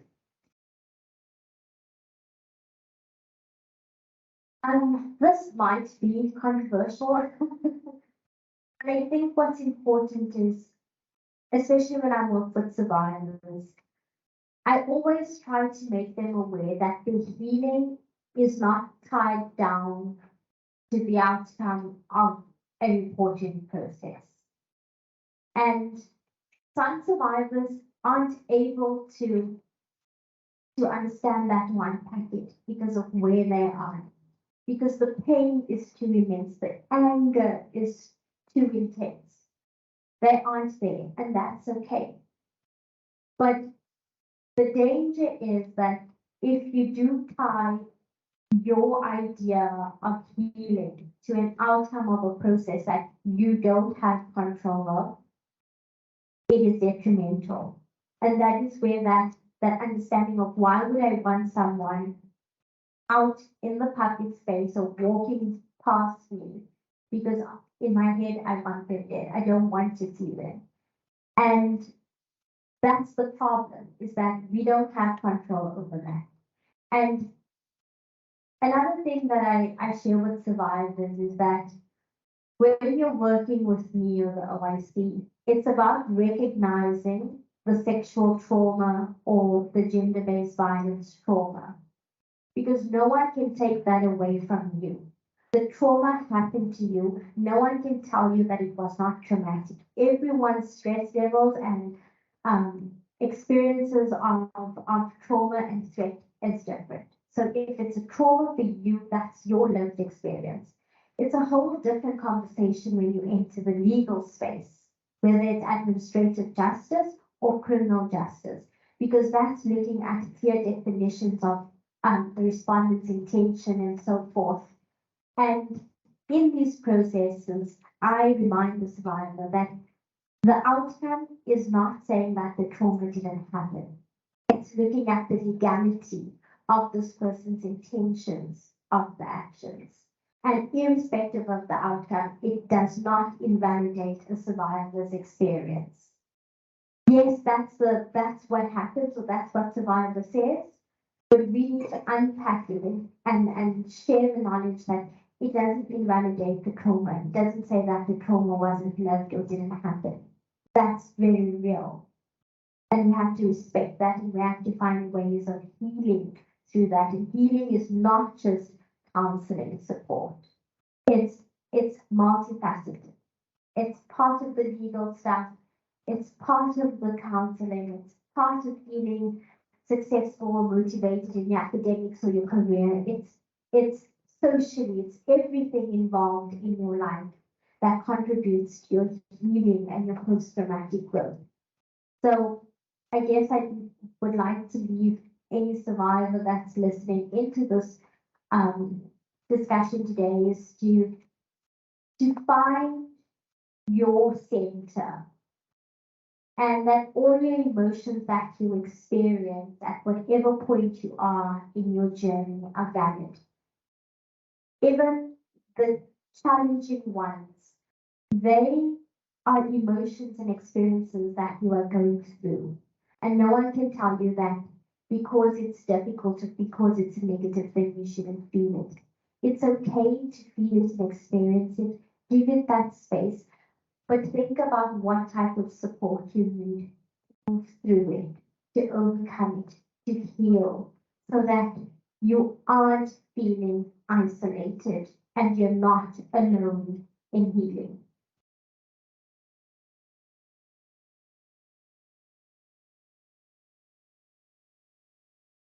Chivaugn, I would really rather be here, but I have to go and raise my 5-year-old feminist.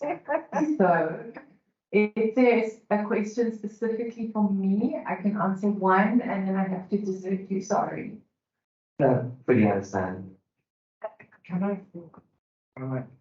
We like to ask the question. No, can I just ask the question before she goes? Because I think it was about what we do going forward. So while I was at Wits, to the colleagues on the panel and perhaps the students on the room as well, what Wits had created was a project called Safe Zone, in which every department put people forward for training. And then they literally had a sticker on their door. And what struck me as I walked around the hospitals is the odd places in which I found those stickers. And I wonder if that's not something that we can adopt here. Because it's again that first encounter, I do think that OIC remains intimidating.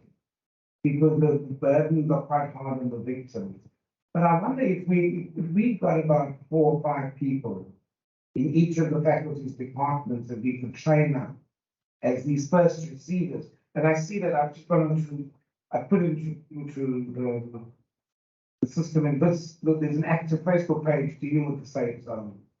I wonder if that's not something we can do quite quickly with everybody's assistance, that we can start making that an active thing that we do. Because if you just scared to walk to your car, you don't want to call somebody. But if you see a sticker on the door, you might knock on the door and say, is anybody home? And you just walk with me down this passage. Thanks. Sorry for just that.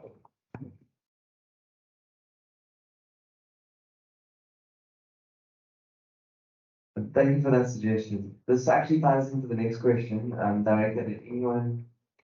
I will come to you. It actually ties into a question directed at anyone in the OIC. Yes, we have programs in WITS, we have programs at other institutions. The question from the audience is there any networking or collaboration amongst these institutions, 1? And 2, should there be a governmental policy as a blanket minimum framework that should be implemented across all tertiary institutions in South Africa If so, how could us as students or as young people push this and make this actually aware and put, because obviously we know to get government action, sometimes you need some political or social media presence or pressure, especially from students. I started at UCT in the right in the beginning of 2004, so I do know collective action, and I do know sometimes you do need to protest, you need to shout to get things done, and it seems like students have this energy now, and we would like to direct it at something more sustainable, something more tangible. Is this possible? Thank you. So yes, we actually have the community of practice, where it's part of all gender practitioners. All nationally, all the institutions participate in it. There's a staff sector and a student sector, and as of, I think it was last month, I was nominated as the deputy chair of the student cohort. So in terms of activations on campus, nationally, I would then be facilitating that. In terms of the community of practice, just to give you a brief understanding of how it works, is that it's built up of counselors, social workers, psychologists, evidence leaders, policy makers, and so forth at all the institutions. And there's 5 working groups. And within these working groups, they do smaller projects. The community of practice is actually launching a series of webinars for each working group. But yeah, if you'd like to chat some more and get more information around the community of practice and how you as a student can participate and volunteer your service, just send me an email and then we can chat some more.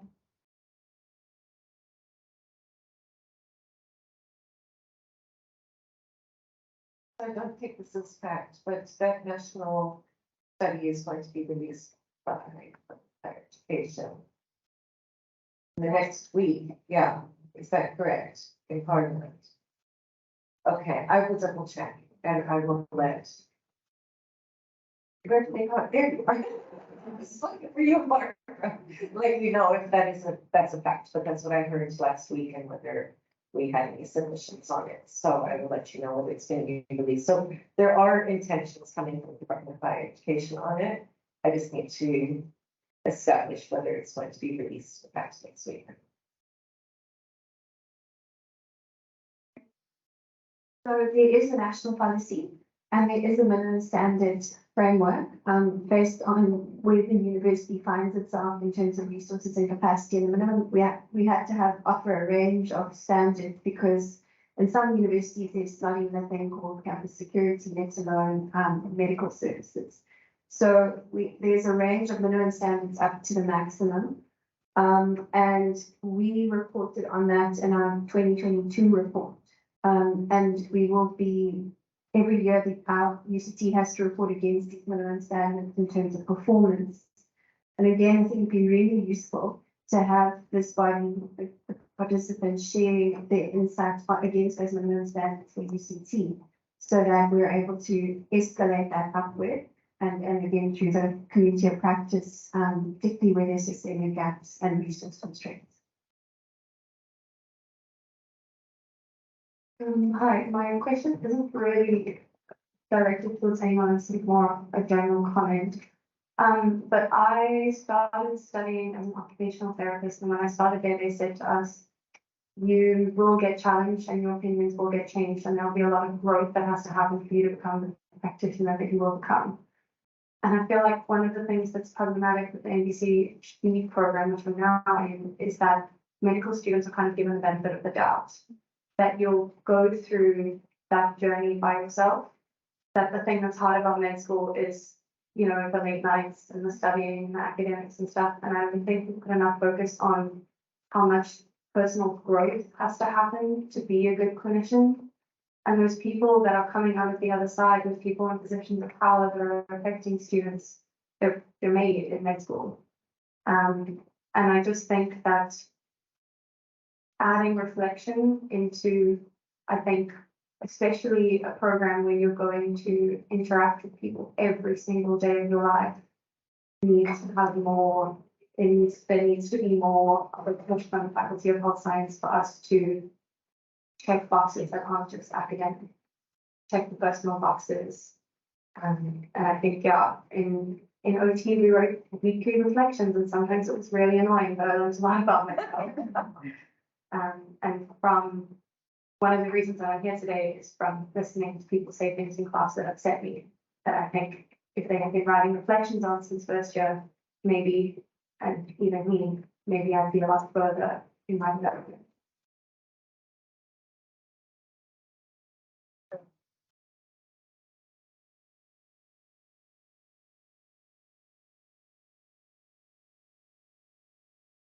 Hi,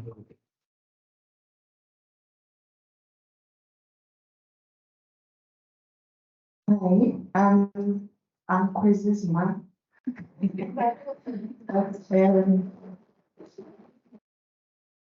In other life, I work for the Department of Science and Innovation, and I saw one of my colleagues there, Dr. JP, online.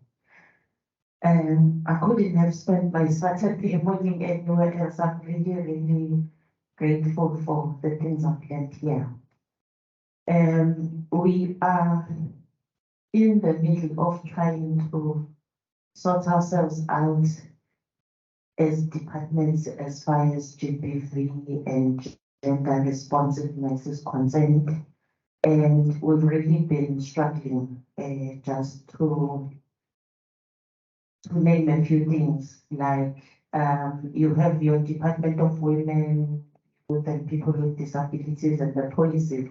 I think when Barbara introduced the subject, she said we are very good at policies, but we do not know how to implement.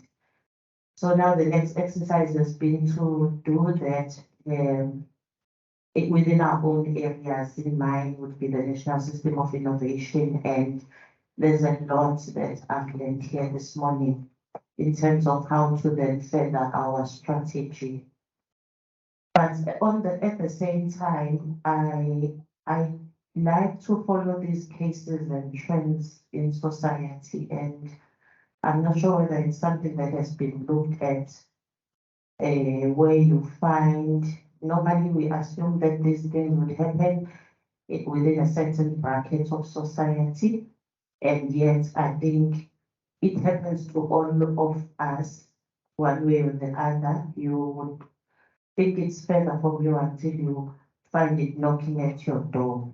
My first experience was, I think in 2018, where a friend at school just came to speak to her about what she had gone through. And all of a sudden we found ourselves, she was the main witness, the first respondent, because she had the first one that the victim came to tell at school in her when she was still hysterical. I think it had happened a day or two before. And then I was that parent now that needed to take her to court. I think when she was in her second year, she had to fly up to Joburg but you have to, as society, I think I was irritated initially, but then I thought as a mother, I also have a role to play to make sure that her friend gets justice on what had happened. Fortunately, it ended up with a judgment, and she's fine now in terms of course, it will never go away, but I mean, justice was served. So since then, I think I have kind of been like, what role do I play, even if I'm not directly affected? And as that parent that needed to support, so that we support the friend, at the end, I was like, okay, I see my role out of it. But then, of late, out of interest, we've had certain cases where you find educated young men that are killing partners. If I can quote 3 cases, we have the Gxubane, some would know, the centerpiece of Thulane, and then we have the Chivaugn Gordon, the one that killed a girl, and the other girl find the pieces in the fridge. Sorry for something that explicit. And then the current one is a guy that was arrested, I think 2 weeks ago, for killing a partner and burning them in the car and whatnot. He was only arrested 2 weeks ago after 4 months. These are highly successful young people. My worry about that one is that I also have a 30-year-old son that is quite successful, and they grow up in solid families. So it would be interesting to find out, I guess, from what Prof. Thulane said about socialization, what drives young men in our society to go that far? Because it's what is the trigger as well? If nothing had happened in their earlier lives that we would think would be the very thing that triggers. Last week at church I encountered a young person that's about 15 doing something that I was questioning, and then later the youth leader said he witnessed his father shooting his mom and then turning a gun on himself when he was 6. All of a sudden, what I was witnessing made sense. He's 15, and that was his outlet. What then happens as he grows? Such things. But then there you have something which you can say you relate to what is happening to his past. But what if there's nothing, or are there blind spots which we cannot see as society? So it would, I think, as part of growth, as I finish, it would be nice to probably see universities infiltrate the mind of the would-be perpetrator. Probably are opening a can of worms, but to create also a safe space for somebody that has gone through things or have certain triggers. They might be dormant at that time, but where they would then be able to identify that probably that's me. I could be that in 5 years' time if it's not dealt with now. It's complex, but it's just something to think about from the top of my mind. Thank you very much, Dr. Panel. We could speak forever on this topic. We have so many questions that we did not even touch, but just briefly from Yumna to share the support services that are available, and then I think what brought a lot of us here was the choir. So they will be performing after this. So welcome Yumna just to share a little bit on this. So at the OIC, we offer 24-hour standby line, particularly survivors use this if they've experienced rape within 72 hours. And myself and the standby advisors will assist the survivor in getting them to the hospital and guiding them through that process. After that, the survivor will connect with me. At the OIC, I offer counseling. We also have the Alumni in Action program, which is a program that funds up to eight or more sessions with a psychologist or a clinical social worker for the survivor. Those sessions are particularly focused on post-traumatic stress and recovery. Of course, in addition to that, I mentioned we have the survivor support group at the OIC, and then the general consultations with me in terms of guidance and support for academics and reporting. In addition, if they're in a reporting process, the survivor can also receive debriefing sessions from me as well. And of course, then we have the broader student wellness services that we can refer to. That's for counselors, social workers, psychologists, and a psychiatrist, which is most of our referrals are for the psychiatrist. So yeah, and the way to get in touch with me is you can log a case report on our online tool. So within 24 hours, I'll reach out to you. You can reach out to me via email or phone call or the standby line. Yes, Prof.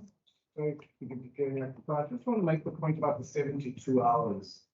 And I think it's connected. But I'm going to just emphasize it's important because it's connected to the things that you can do to prevent long-term harm. So if you report within the first 72 hours, the postpartum pills that you can take that prevent pregnancy, But also that's the period in which you can take the antiretroviral therapy to prevent you getting HIV. And that's a key part of that time frame, I think, which we often lose. Most of the students who decide to get post-exposure treatment are usually students where the incident occurs off campus. And so I want to encourage students, even if the respondent is a friend or your boyfriend, please don't feel like you can't receive the support services. As simple as you might not, as simple as getting a morning after pill, right? So please, like, feel confident in reaching out to us, even if the perpetrators knows you, even if it happened on campus. You're not going to get into trouble. It's not a reporting process. Sorry, just to add, I think it's an important thing about the 72 hours.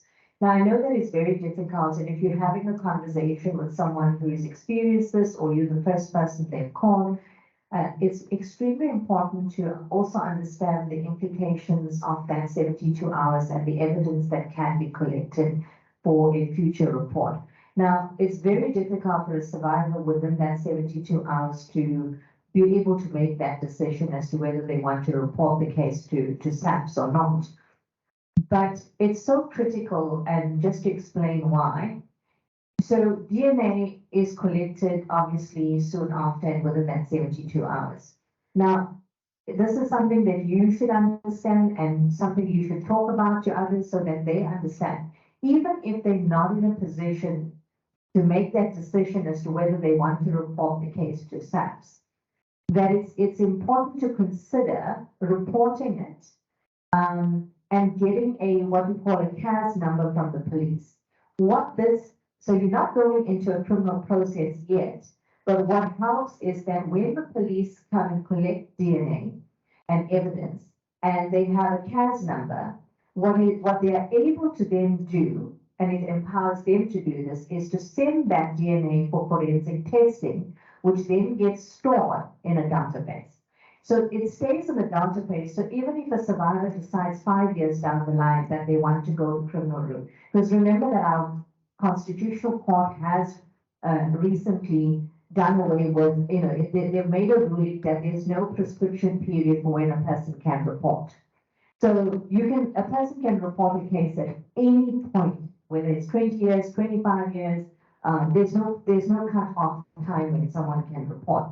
But at 72 hours in collating the DNA and the evidence, which is in a database, is really empowering, because even 20 years down the line, a survivor says, I'm ready now to go into a criminal justice process, and all we would need to do is supply a CAS number, and that would tie in with the DNA that's being stored. So the 72 hours is a very critical period. Thank you so much, Dr. I think I'm very empowered, especially the information that's been shared. I didn't know anything about the 72 hours from the legal perspective, so that's also really amazing to have heard about. And a huge thank you to our amazing panelists for taking time out of their weekend, especially to come and speak to us and educate us and broaden our perspectives on the issue of gender-based violence and how it infiltrates and affects every single one of us here.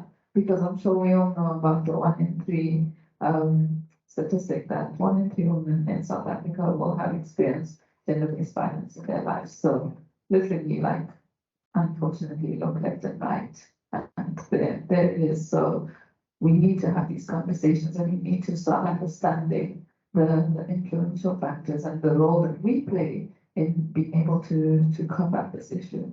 I kindly ask the speakers to take their seats. We need to move the seats to make space. Thank you once again. We can hear you.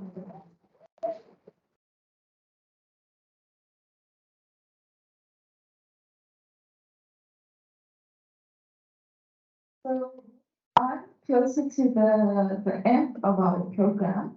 I would like to welcome the UCT Choir. To sit and dream, to sit and read, to sit and learn about the world.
Baba yetu yetu liye mbinguni, yetu yetu, amina. Baba yetu yetu liye, jina lako litukuzwe. Baba yetu yetu liye mbinguni, yetu yetu, amina. Baba yetu yetu liye, jina lako litukuzwe. Utupe leo chakula chetu tunachohitaji, kutusamehe makosa yetu, hey! Usitutie katika majaribu, lakini tuokoe na yule mwovu milele. Baba yetu yetu liye mbinguni, yetu yetu, amina. Baba yetu yetu liye, jina lako litukuzwe. Baba yetu yetu liye mbinguni, yetu yetu, amina. Baba yetu yetu liye, jina lako litukuzwe.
Amina. Baba yetu yetu liye, jina lako litukuzwe. Baba yetu yetu liye mbinguni, yetu yetu, amina. Baba yetu yetu liye, jina lako litukuzwe.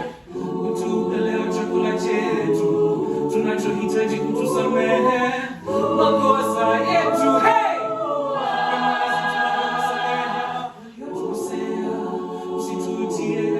Katika majaribu, lakini tuokoe na yule mwovu milele. Baba yetu yetu, amina.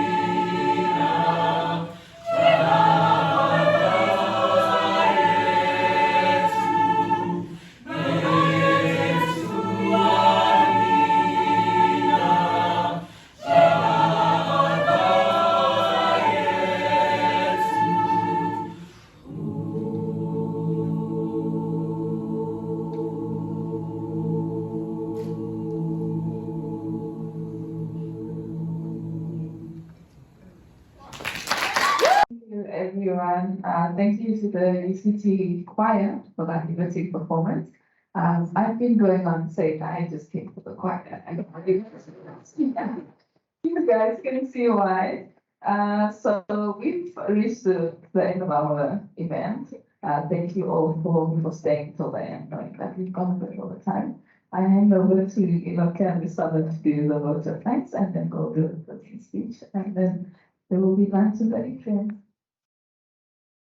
All right. Thank you everyone for coming once again. The event, I think, was a success. Like,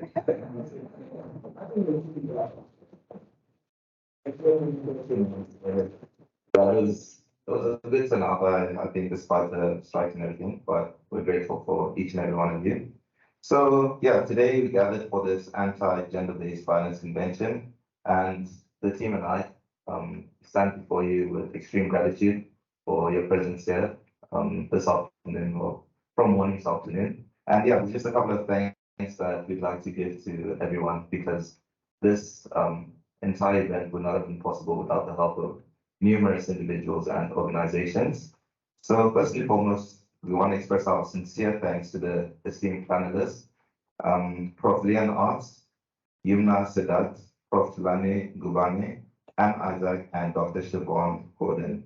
Each one of you brought a unique and interesting perspective to the event, and especially your opinions on gender-based violence, especially in tertiary institutions. And we are quite thankful for that, because a lot of our eyes are opened, and we know that going home, there's a lot that we can think about. There's a lot of policies that we can help draft, and something that we can bring towards the current situation that things are and how it's looking.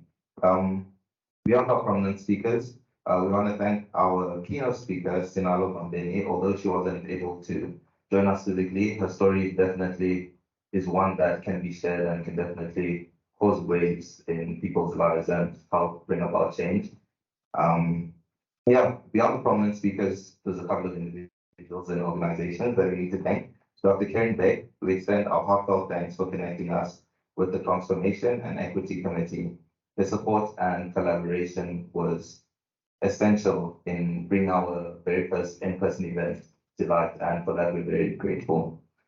To the UCT Faculty of Health Science Transformation and Equity, they deserve a special mention, because without their generous support, logistical expertise, and commitment, this convention would not have been possible, and they were instrumental in bringing the event to life.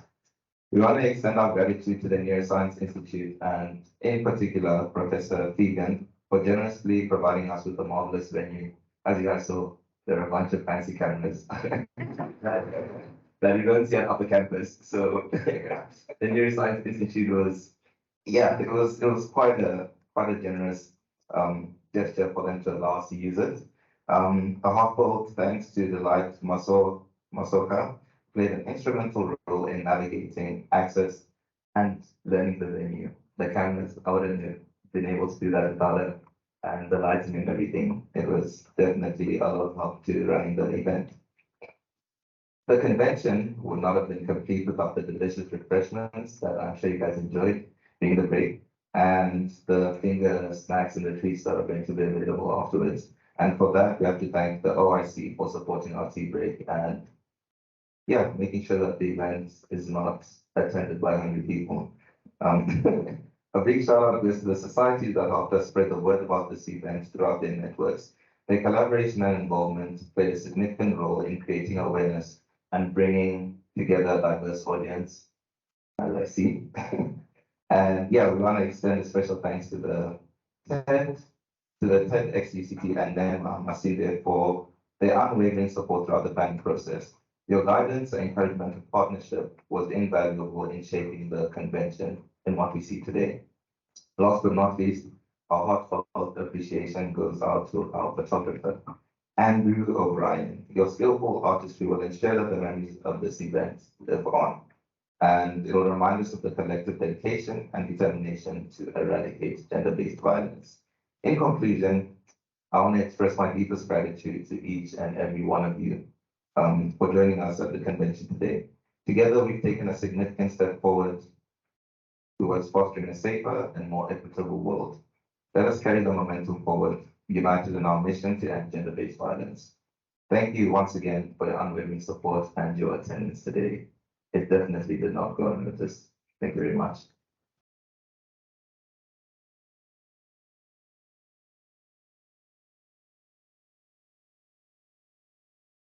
Thank you, Rocket, for the thank you.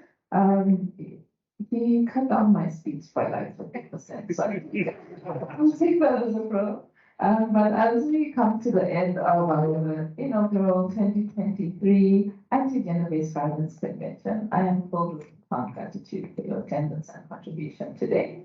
And that's what's made it an overwhelming success because my team and I always say that even if we only have 2 people on our webinar and they go out and they make a difference and they experience and feel the change, then we've done what we need to do. I would also just like to take a sidebar moment to thank my mentor, Kiara, because when I pitched this idea to her, I thought it wasn't going to be possible at all. And she looked at me like, okay, what's the next step? And she really normalized my aspirations. So a huge thank you to her for encouraging me to go through this and also for listening to all my complaints in anticipation of the event. Of course, to everybody, all our family and friends who also supported us in little ways that, cumulatively allowed a lot of the system, basically oiled the system so that it could keep going.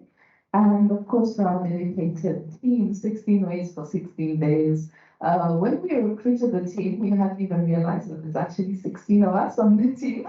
So that's quite cool. And I just want to say a huge thank you. Our team is split up into admin, PR, creative arts, and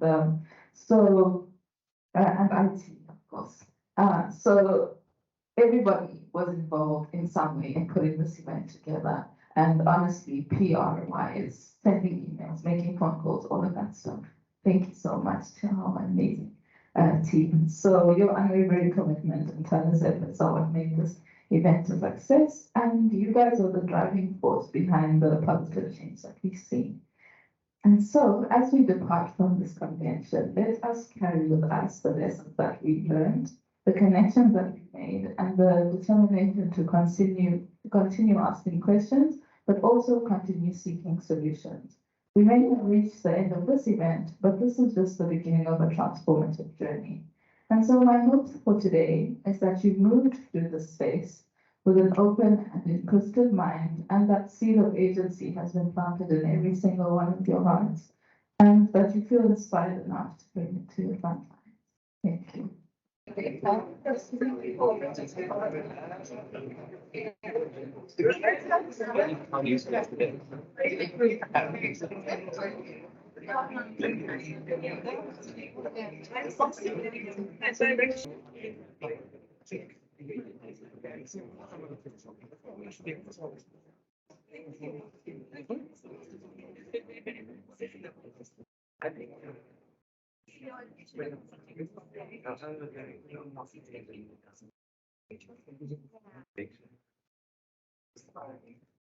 is the video.